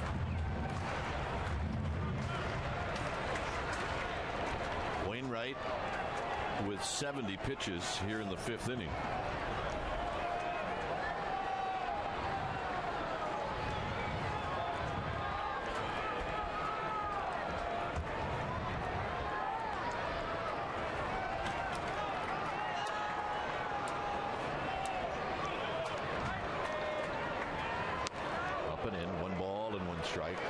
Front door sinker.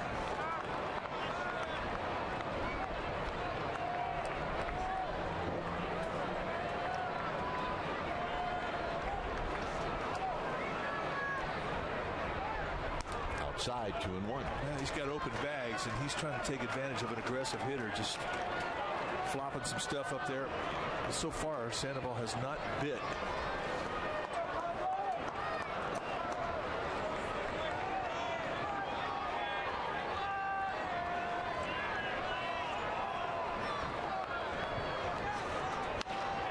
Flare to right. Game tied.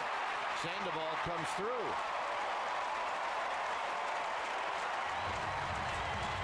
Yeah, that's a shot in the arm at bat for the Giants bench. And really, it's sort of a strong man's hit, too. I mean, the pitch was not a hanger. Wainwright went in on his hands with it.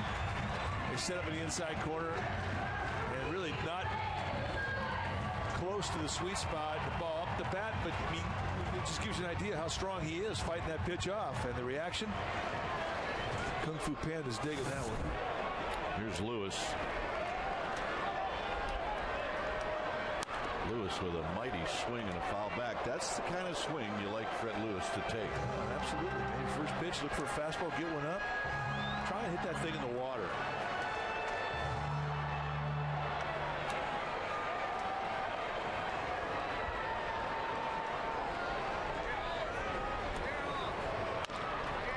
Pujols has it. He will flip it to short to end the inning. Giants tied up on 3 hits. Sixth inning coming your way. It's 3-3.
Pablo Sandoval and Jonathan Sanchez, a little chopper infield and a perfect feed from Pablo to Sanchez, and they get the out. One more look at it, and that's our freeze cam.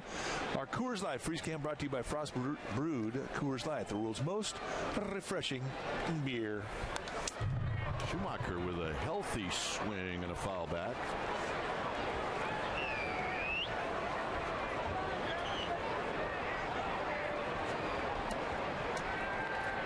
Schumacher has bounced out twice. A nice play by Sandoval, a nice play by Burris. Swing and a miss. It's 0-2. Good breaker ball from Betters. He's got a good one. Stand next to him when he throws that thing. You can hear it spinning.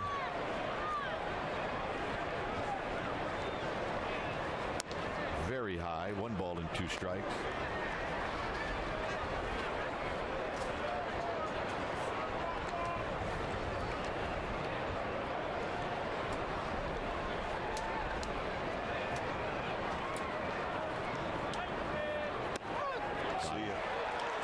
Some fine. Amy G's here. Check in with Amy. Well, Dwayne, as you mentioned earlier, the Giants head out to Washington, D.C. today for Emmanuel Burris, a native of D.C. Tomorrow is family day. He's going to spend the day with his son and his parents, but Wednesday is team day. There's a field trip that's been arranged for the entire Giants team as the guest of the White House. Unfortunately, President Obama will not be there, but rumor has it that the First Lady, Miss Michelle Obama, will, and the team's very excited, and I was surprised Emmanuel Burris from there drove by the White House every day. He's never been, so it should be a good day, guys. Well, thank you, Amy. That's true, and we are very excited about it. Yes, we are.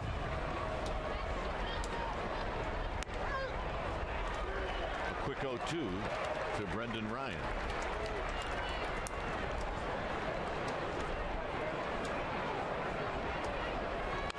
Out of play. This kid takes a healthy cut. It appears that he's on his way to being a pretty good player. I like his socks. I like his old school stirrups. And I'm digging his approach. He's got game. He runs hard.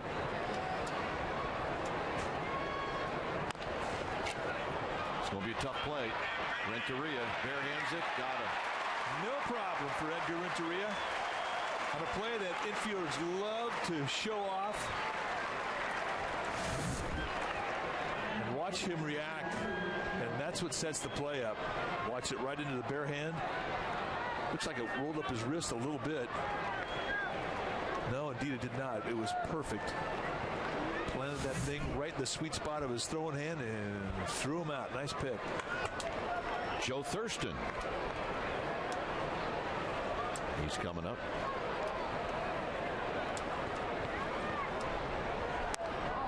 Good ball down low. A few times he's missed with that pitch, and the key thing is when you do miss with that pitch, miss down below the strike zone. Flip-flops, by the way, Wednesday. Yeah, flip-flops and tank top to the White House. I'm with you on that one. That would go over great. So I guess the rule would be is dress like you're going to church. Yeah, that'd be a good deal. There's a strike to Thurston, 1 and 2. I mean, the White House is somewhat of a cathedral. I think we need to clean it up a little bit. Yeah. Make sure you comb your hair. Down low, 2 and 2. And no golf caps. Never been. Me either. 2 balls, 2 strikes.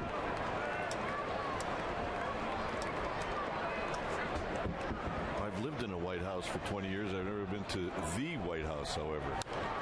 That's foul, not a play. Well, we have neighbors, and their last name is the Whites, and they have called their house the White House for a long time. Been there. Not the same. No.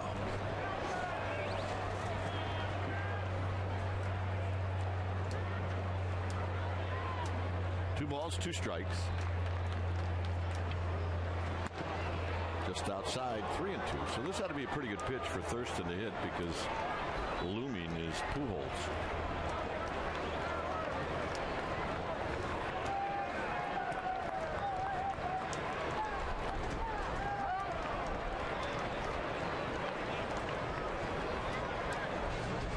taking a lap.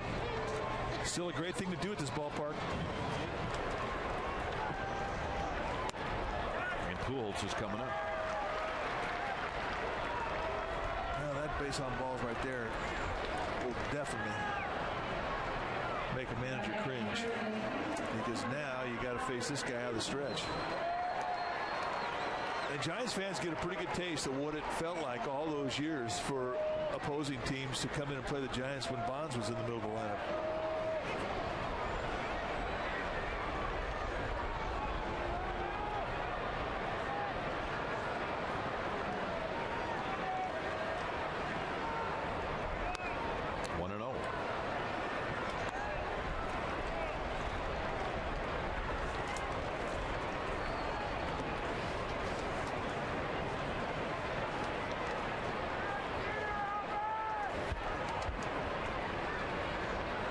Thurston with his lead.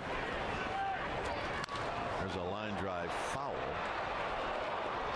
Boy, it's just anytime a ball just gets close to that strike zone, it just gets smoked. And then you tease him with something out of the zone, and he spits on him. This guy is dialed right now. Tough out.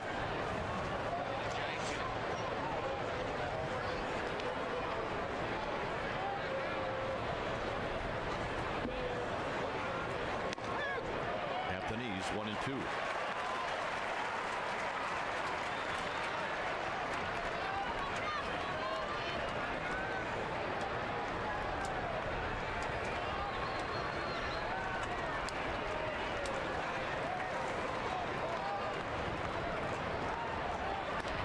Soft toss, chasing Thurston's back. He's got 3 steals on the season. He's been thrown out 1 time.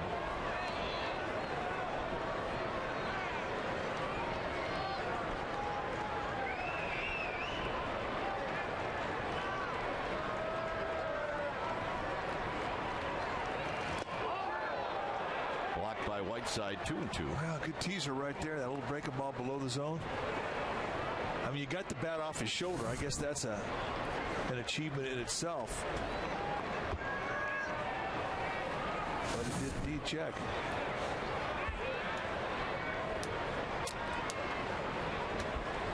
Two balls, 2 strikes.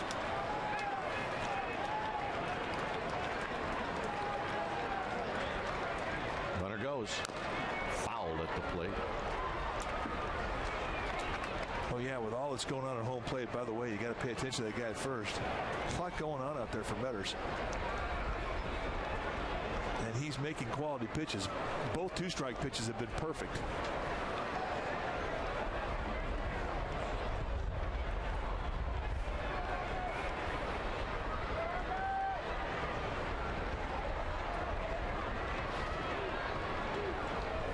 Two and 2.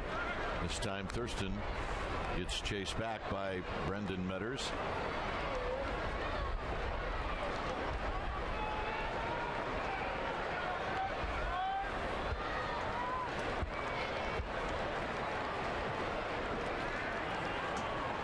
Two outs. Thurston with his lead and another throw to first. Those throwovers are being called by the bench.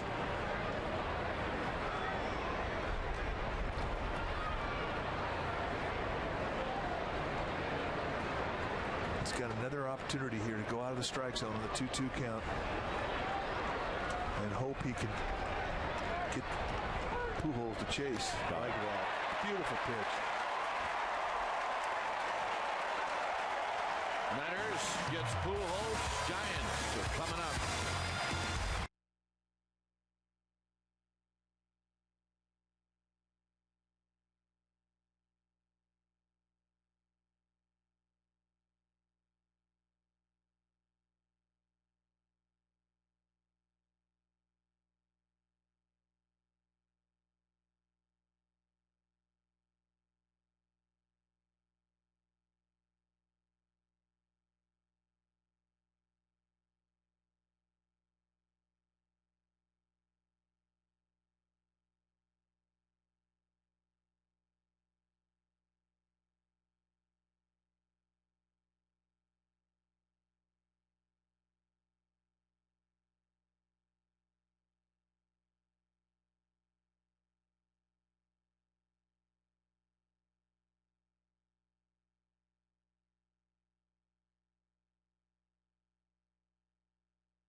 Park. Giants will celebrate their 1989 pennant-winning club on June 12th and 13th. That's right. The boys are coming back. The 1989 National League champions will come back, and there'll be a chalk talk at the Seals Plaza with members of that 89 squad.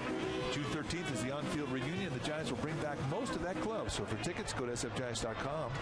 As always, Nate Sherholtz swinging at the first pitch, fouls it.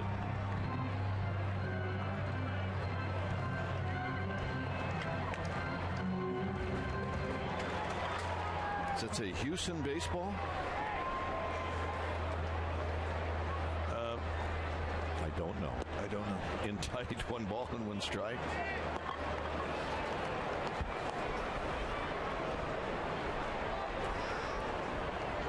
Sherholtz has done a nice job in the pinch hit role.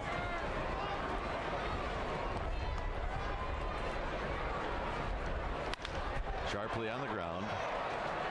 And Schumacher throws him out. I mean, he just comes off the bench, gets up there, and hits a seed just about every time. Every time. Nice at bat. Here's Whiteside. Whiteside has popped out twice, once to center field, once to Pujols in foul territory. How about that pitching job by Brandon Metters, huh? Fantastic. That's the big leagues. Fantastic. Whiteside takes the first pitch high. Whiteside had a few home runs in AAA. So he's got a little pop.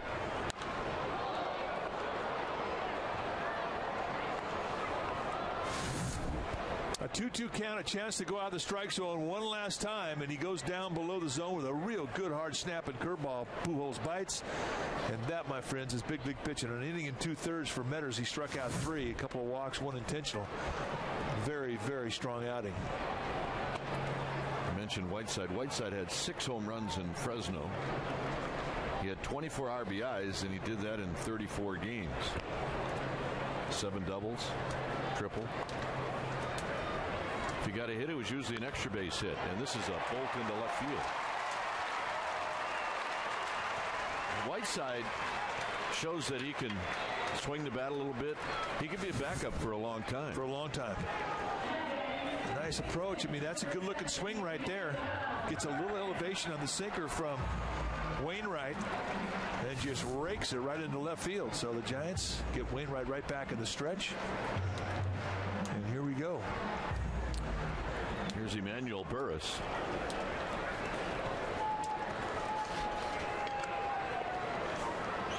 Burris, an infield hit in the 3rd, a strikeout in the 4th.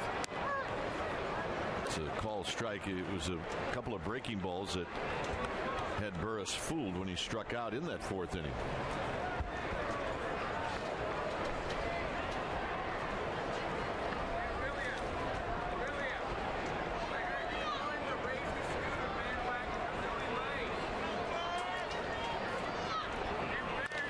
Up the middle, right near the bag, and this will be a quick double play, and that ends the inning. Through 6 innings, it's 3-3.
pretty swings come from the left side. Pujols has a great swing for a righty. Which other righties have a great swing? I gave you 4 right off the top of the bat. All right, shoot on bait fire. Manny Ramirez. Okay. Ryan Zimmerman. Okay. Evan Longoria. Okay. And Ryan Braun. Okay. But that's not my favorite right-handed swing. Whose? Pedroia. Dustin Pedroia. Little guy with an uppercut. You can't beat that. That's a good one. That's a good one. Marquín Valdez facing Ryan Ludwig. A-Rod's got a nice swing. Matt Williams. Matt Williams had a great swing. Marquín Valdez, the new pitcher for Bruce Bochy. 15th time he's taken the ball. 12 strikeouts in 14 and 2/3 innings. With Valdez, it's always being able to harness that great fastball. Got a fastball, a slider, and a changeup. And he will throw 95 on up.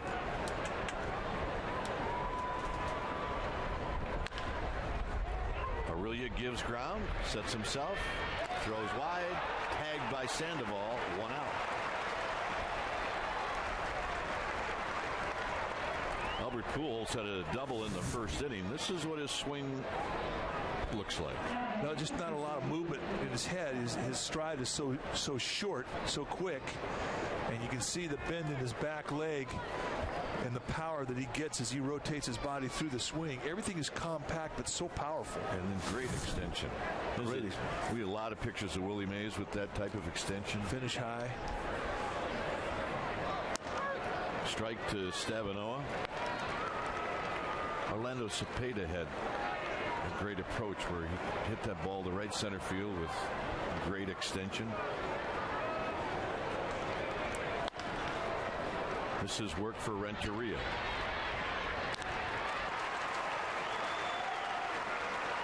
Now, that's the beautiful thing about Marquín Valdez. I mean, he's got so much velocity on a fastball that has so much life. A lot of movement. He locates it down around the knees. He's going to get ground balls. You talk about an untapped resource. This guy has got a huge ceiling.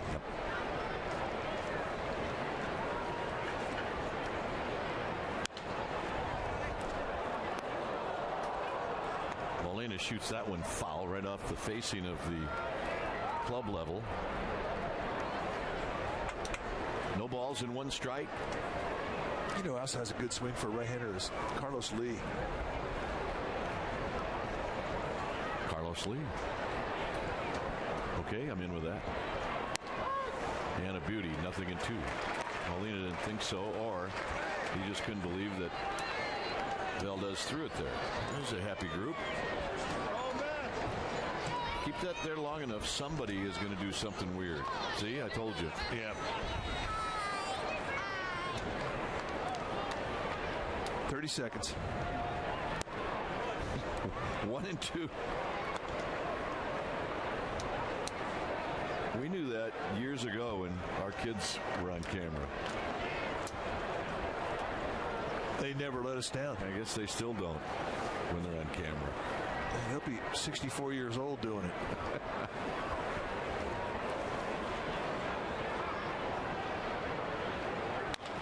Slowly hit. Rich Aurelia has it. On the move. Got him. Inning over. 3 ground balls for Marquín Valdez. Mugging for the camera. They cannot help themselves. I guess.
Hey, here at AT&T Park, all of a sudden the sun has come out. It's a 3-3 ball game as the Cardinals and Giants wrap up this 3-game series. Each team has won a game.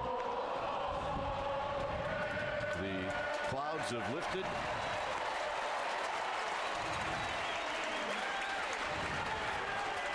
And a sellout crowd. It doesn't get any better than that. You're right. Only one thing would be better, about a 4-run lead. A reminder that the Giants are going to honor their 1989 National League pennant winning team, and it's going to happen on Friday, June 12th. From 2 to 4 p.m., you can mingle with Will Clark, Kenny Maldonado, Kevin Mitchell, and even Roger Craig, to name a few. Players will participate in a panel discussion and a question and answer about the season, culminating with the Battle of the Bay. Proceeds benefit the Giants Community Fund. For more information, visit juniorgiants.org or call 1-877-JUNIOR-GIANT. You know, we just saw a picture of Steve Bedrosian, and talking to Mario Alioto, he's been trying very hard to get a hold of Steve Bedrosian. He was such a big part of the success of that year. Closer, Bedrock. So if anybody knows where Bedrock is, let the Giants know. Ask for Mario Alioto. Good guy. Bedrock was I love Bedrock. Good man. Here's Rich Aurelia. Aurelia picked up a base hit in the 5th inning. Came in on a double switch. That was his first at bat.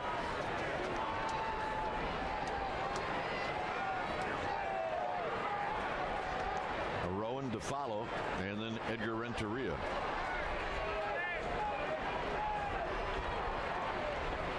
Aurelia bounces this one foul. Tim Flannery with those good hands.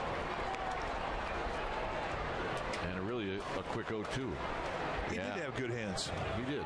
Flannery, a utility player for 10 years with the Padres. When he quit, they had Flan Appreciation Night for him.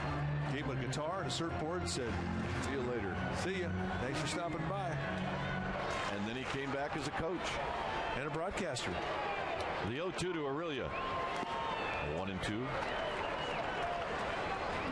Nice 0-2 teaser there from Wainwright. I tell you, he has just been uncanny today. When he misses, it's below the strike zone. And that's what you want a sinker baller to do. Really, that's what you want with most pitchers. There are exceptions. Aurelia. High drive. It is out of here.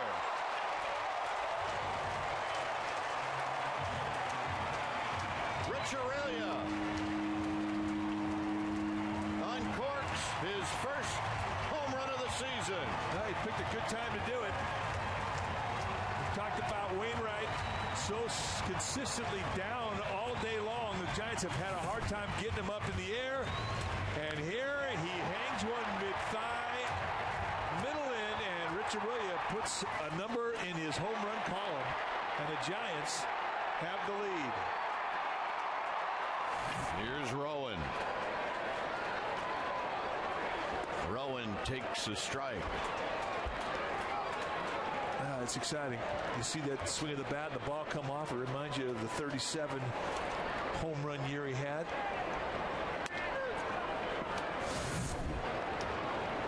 And there was no doubt about this one. High and deep. Way deep. Rowan sees another breaking ball and stays alive on the plane about over Denver. That one will have gone over the Coke bottle. Oh, yeah.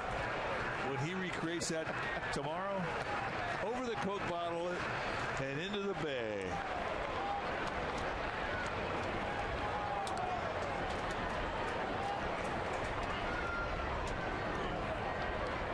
The 0-2 pitch to Rowan. Rowan chases one in the dirt, and Molina's going to tag him out. And that is the second strikeout for Wainwright.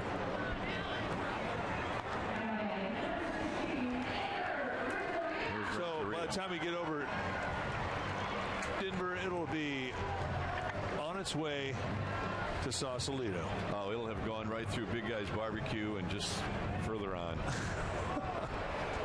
It's going to keep growing. And we enjoy watching that man smile. Renteria takes a strike. Giants franchise home runs, Rich Aurelia and Darrell Evans, two of our favorites. Yeah, so's the next guy. And the next guy.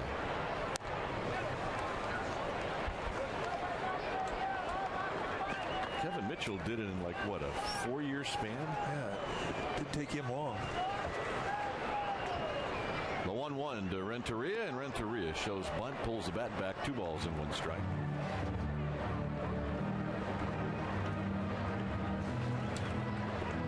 When you're not an everyday player anymore and you contribute coming off the bench, it feels mighty good.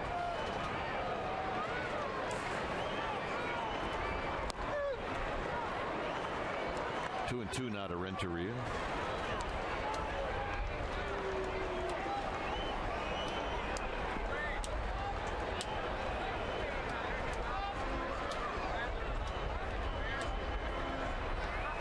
Not close. 3 and 2. We are now in the high 90s for Wainwright.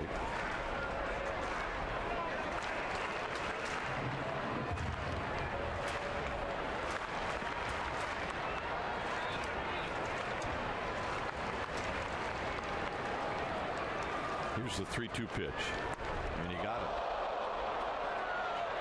And Renteria wins the bat toss. 2 outs.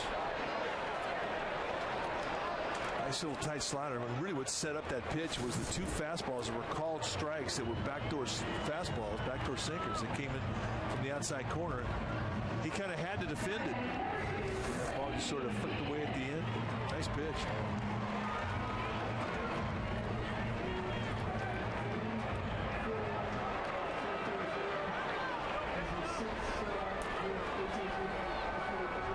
Here's Randy Wynn, who takes a pitch low.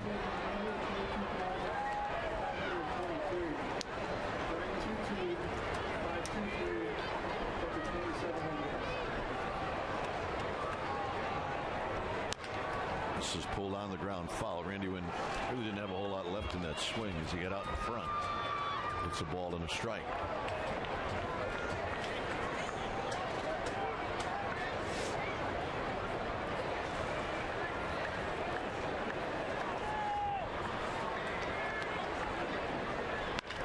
Hit to second. Schumacher. Rich Aurelia, his first home run of the year. It's bye-bye, baby. It gives the Giants the lead as we head to the 8th. 4-3 Giants.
Game summary, a 4-3 lead for the Giants. Pujols has been very good as always. Stevanoa has a 2-run double. Aurelia Well, what did he do? He broke this tie with a home run and a sellout today. Over 41,000, the sixth sellout of the year. And that is our McDonald's game summary.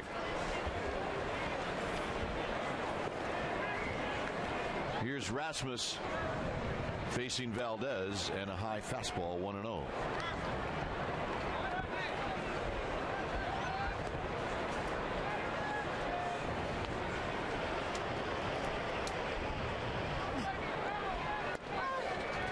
And a strike. 1 ball and 1 strike. Wainwright is on deck, and I'm assuming he's on deck if Rasmus were to reach. Then he could butt him over. Well, they only have 2 players left on the Cardinal bench. They've got Jason LaRue, the catcher, and they've got Rick Ankiel, the left-handed outfielder.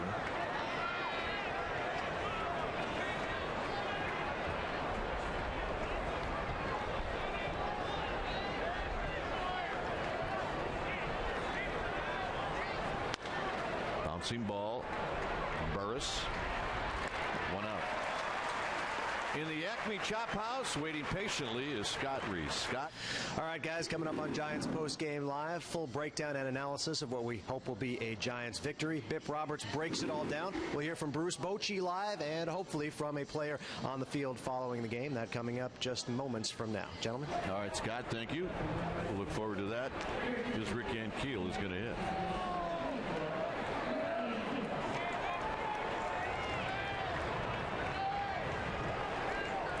Keel's numbers. He's got some power. And he will swing for it, too. He will definitely come out of his shoes.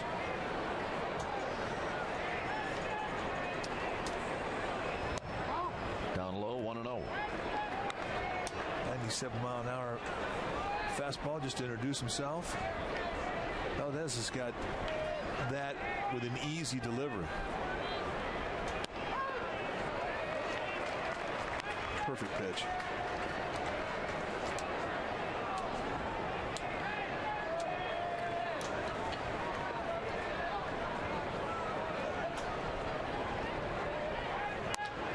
Fastball high, 2 balls and a strike. Skip Schumacher is on deck.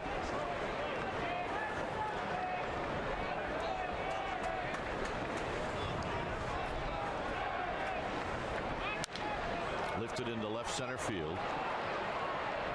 Torres puts it away. Lewis gave way. Torres, who covers a ton of ground in the outfield.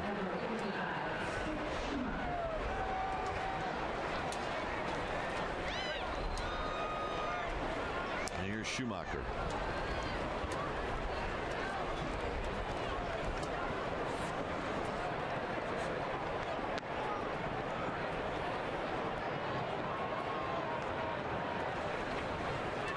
Schumacher 0 for 3. We noticed that Rowan, when he had struck out, he was limping back to the dugout, so it probably has something to do with Torres being out in center field. The 1-0 pitch is low, 2-0. Valdez wants a new baseball. It's a 4-3 lead for the Giants. We're in the 8th inning. Yeah, get rid of that ball. No strikes in it. Find one that's got an out in it.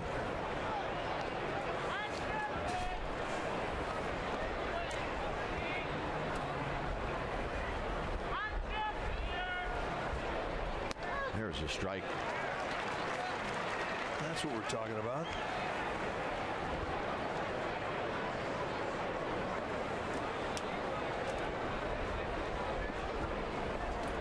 With Valdez, I mean, we talked about the other pitches that he throws the slider and the changeup, but we just haven't seen him throw a lot of them. When you're throwing 98 miles an hour and you're able to locate it down the strike zone, I mean, there's really, you can get by with just that.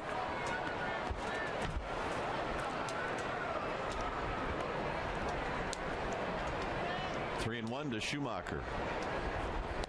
And the walk.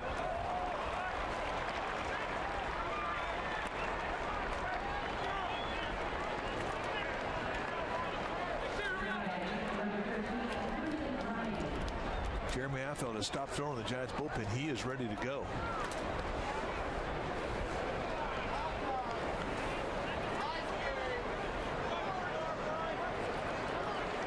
Ryan has bounced out. He's singled. He's doubled. Schumacher with good speed at first. We will see if the Cardinals test Valdez and Eli Whiteside. And a strike, and it's 0-1.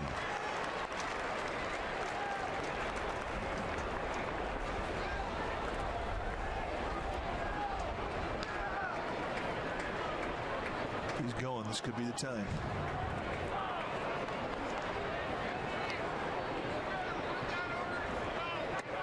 Down low to even the count. One thing about Valdez, he will give Whiteside a pretty good opportunity to throw out a runner. He's pretty quick out of the motion, and for a big guy, I mean, you have to say he's exceptionally quick for a guy his size. That last unload time, 1.12, and that's good for anybody, let alone a guy who is 6'6".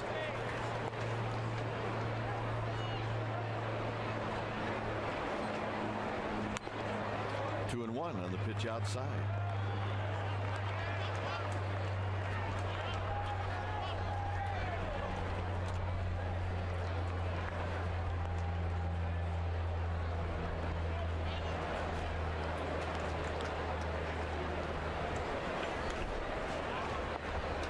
Whiteside a word with Valdez.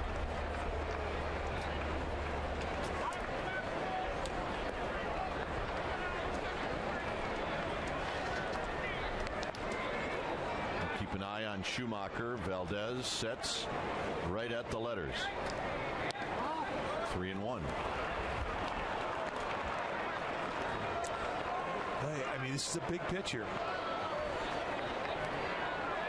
It's a big pitch because you do not want to create a runner in scoring position against this Cardinal team for free, and a second walk this inning would do that very thing.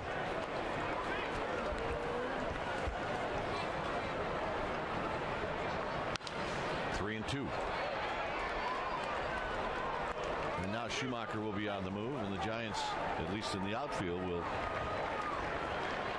step back a little bit to cover those alleyways. A prevent doubles defense.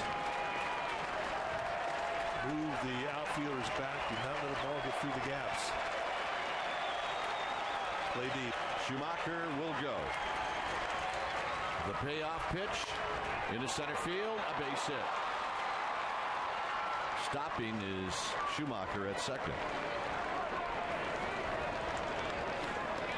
And that's the third hit for Ryan, and Bruce Bochy's coming out. So after 2 outs, a walk and a base hit when it's time for a change. Think Speedy, oil change and tune-up. Your oil change tune-up and Smog experts. We'll be back.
Night matchup, Randy Johnson, Jordan Zimmerman on Wednesday, then a Matt Cain, Ross Detweiler on Getaway Day Thursday. So join us if you would right here on Comcast Sportsnet Bay Area. All right, here's Thurston to face Affelt.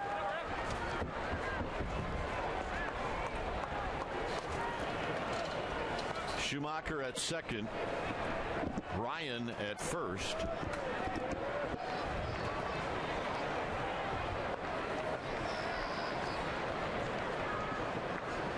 Big breaking ball is outside, 1-0.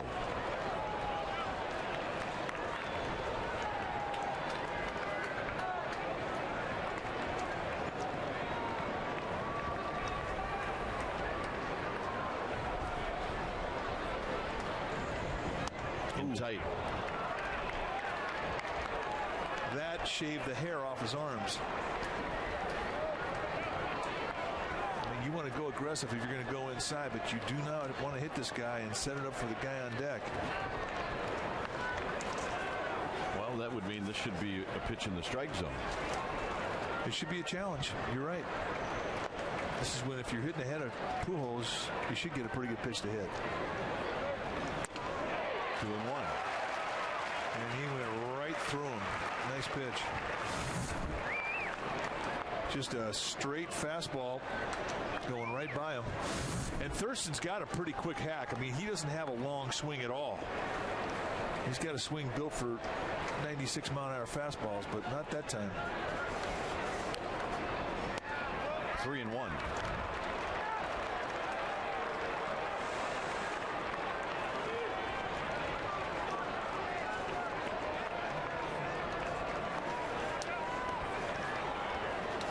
And Pujols looms.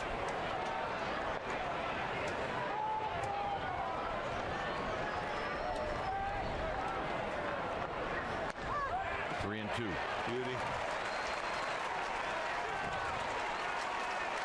Quality 3-1 pitch. Took the bat out of his hand with location.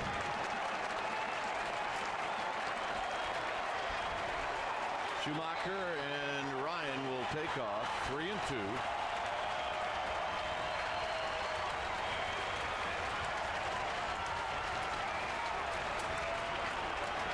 Thurston steps out.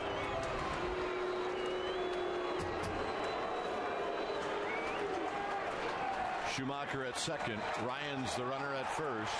3 and 2.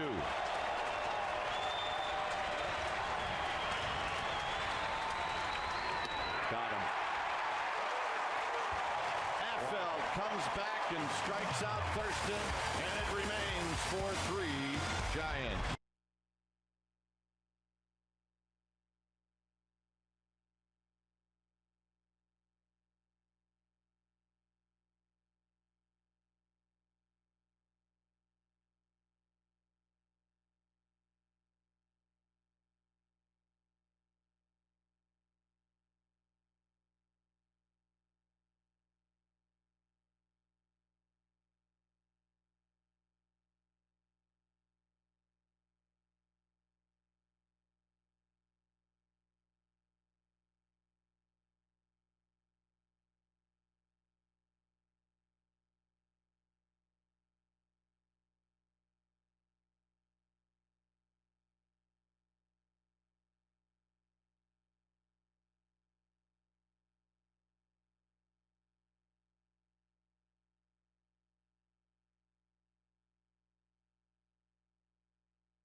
is going to do the pitching. Dennis Reyes, in his 11th year at the big league level, 24th time he's come into a ball game for Tony La Russa, having a good season. 16 base runners in 14 innings. Reyes will be high 80s. He can sink and cut the fastball. He's got a curveball, a real good slider. It's just probably his best strikeout pitch. 6'3", 250-pounder. Pablo Sandoval will spin around and bat right-handed, and he takes a strike. Sandoval got the base hit to tie the game in the 5th, a 2-out single.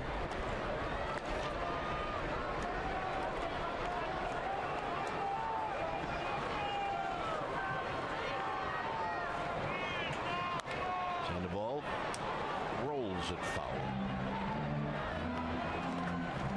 Half-foul with the big strikeout. Thank goodness he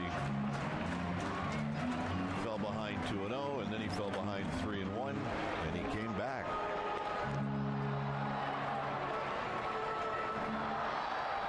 Well, that was tremendous comeback considering who was on deck. On the ground, under the glove of Thurston. And Little Panda is at second base.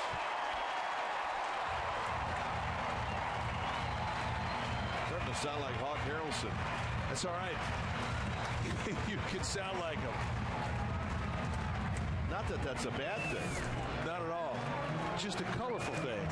And that was not a hanger from Reyes at all. That was about 4 inches off the ground, and the Panda goes down and hooks it just inside the bag away from the glove of Thurston. And one thing Sandoval can do is he can scoot a little bit. He dips that shoulder and off to the races.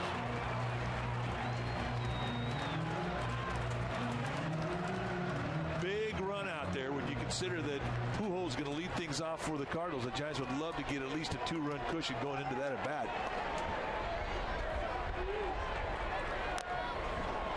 Lewis bunts it foul.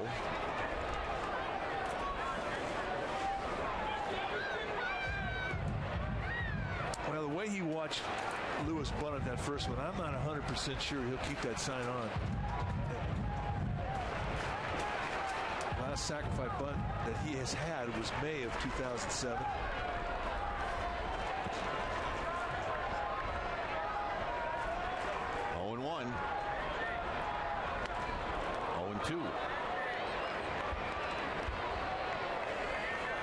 This one you just have to get short. It's all about bat control right here. Needs to put the ball in play to get Sandoval over to third. Hey, if you could knock him in, all the better. At the very least, you have to be able to do is get that runner over. Benji Molina is on deck.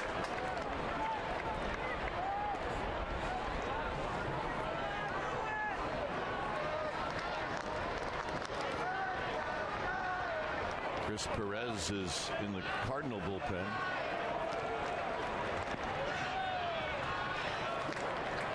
And Lewis with a base hit. Sandoval will stop at third, and the Giants have runners at the corner. That's a nice at bat. And that's the type of an at bat that really will build the confidence of a young hitter. Finds a way. Just a hanger. They set up on the outside corner. Reyes really floats this thing middle in. And Fred Lewis in a protective count, going right back up the middle the way you're taught. And he'll take that, AB. We're going to have a pitching change, and when it's time for a change, think Speedy Oil Change and Tune-Up. Your oil change tune-up and smog experts. 4-3 Giants. Perez coming in.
bottom of the 8th inning.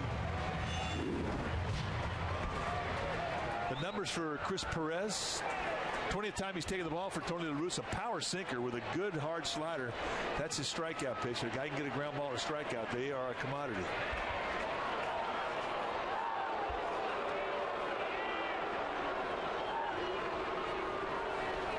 For all the fans that went to umpiring school, they're clamoring for a balk.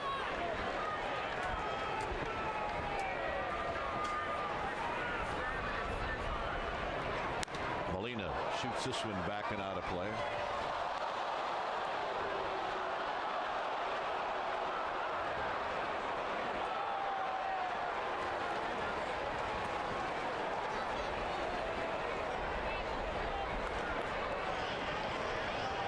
Brian Wilson getting greased up. He will pitch the 9th.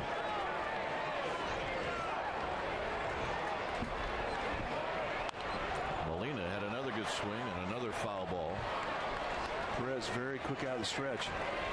Pretty sets his hands high as he comes set and stops before he comes home.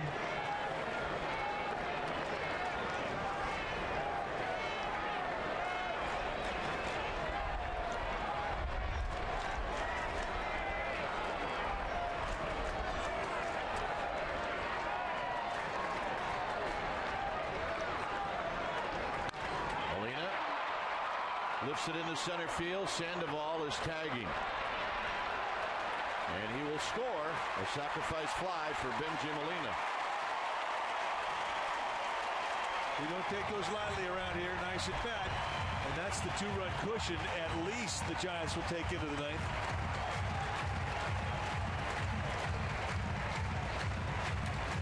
Beauty.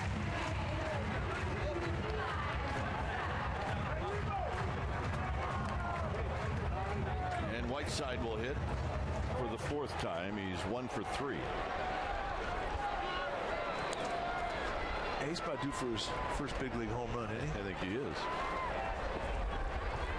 I think they've made him wait long enough.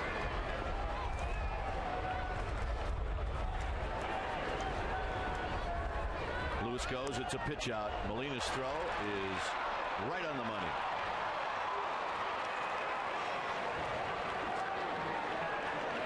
You talk about a seed. Yadier Molina throws this ball. It would have hit the bag had it not been caught by Ryan. And on a pitch out with an arm like that, you have no chance. A Gold Glove catcher showing his skills. Whiteside pops this one back and just into the seats.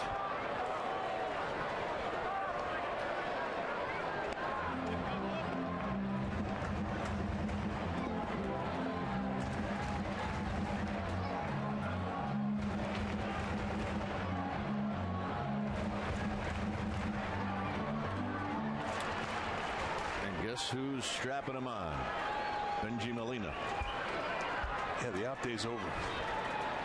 Whiteside flips one out to short where Ryan is there, and that will end the inning. A run for the Giants. We'll go to the 9th. 5-3 San Francisco.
here in the 9th. Ryan Wilson to face Albert Pujols.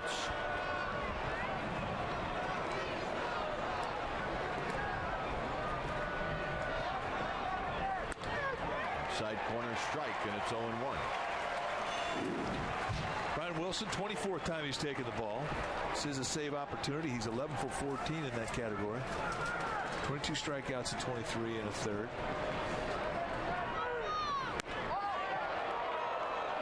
It's kind of like the same pitch. I'm thinking that, hey, one goes the hitter's way, one goes the pitcher's way. That's not the way Brian Wilson's seeing it. Off the end of the bat is Pujols extended that out of the strike zone. It's 1-2. There's the day for Pujols, 2 for 3. And they weren't cheapies either.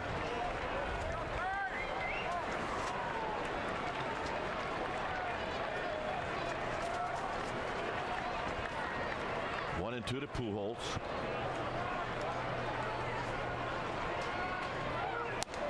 Look out.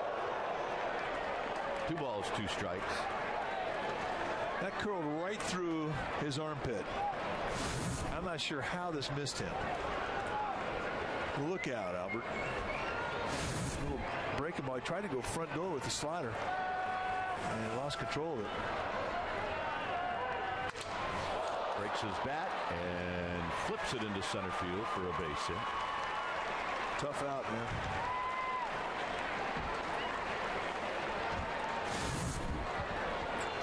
He makes the pitch he wants. A fastball goes up the bat, but he's just so strong, and that bat stays so flat. Throws a little bomb out there, blows his bat up, not a problem. Now the Cardinals get the tie and run up to the plate. And it's Ludwig.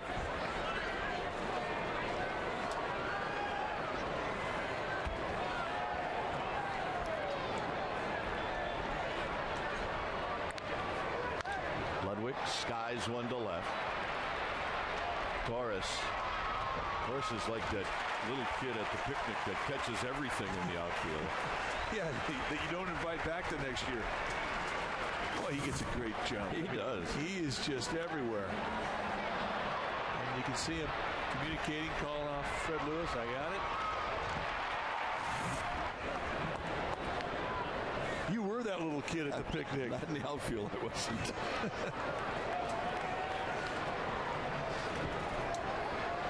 Here's Stabenoa.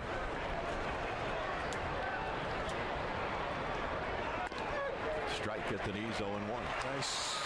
Nice little slider.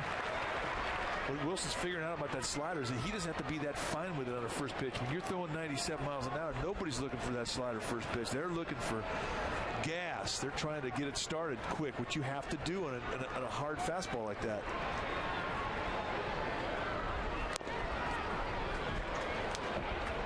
One ball and one strike.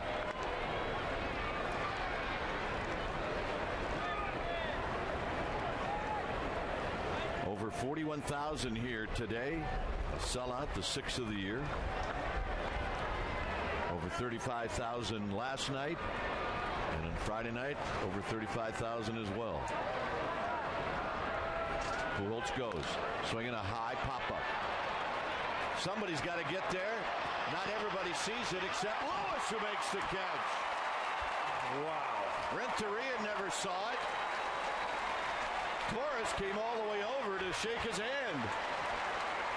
I've never seen a center fielder come all the way over to shake his hand. This was not easy. And Fred Lewis losing his footing there, sliding back to wrestle it down. And right there, that hand, that came from center field. You see Freddie look to see, what the heck, who's that?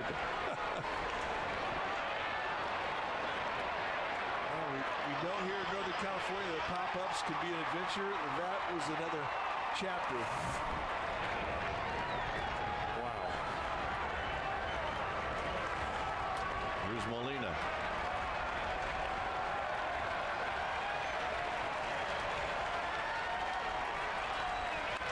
Out of play, no balls and one strike.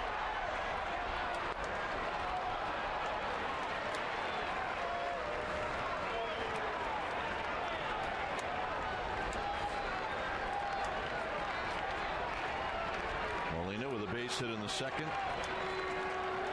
He's 1 for 3.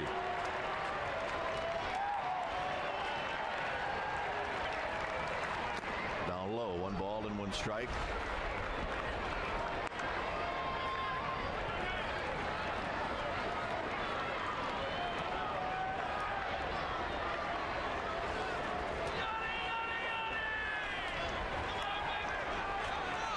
Pujols not being held on at first. Wilson's full attention on Molina. Swing and a miss, 1 and 2.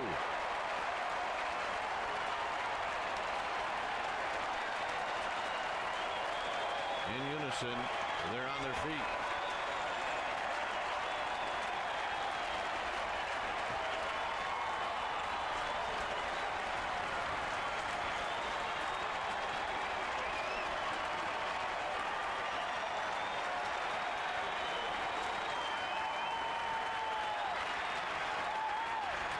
Got him.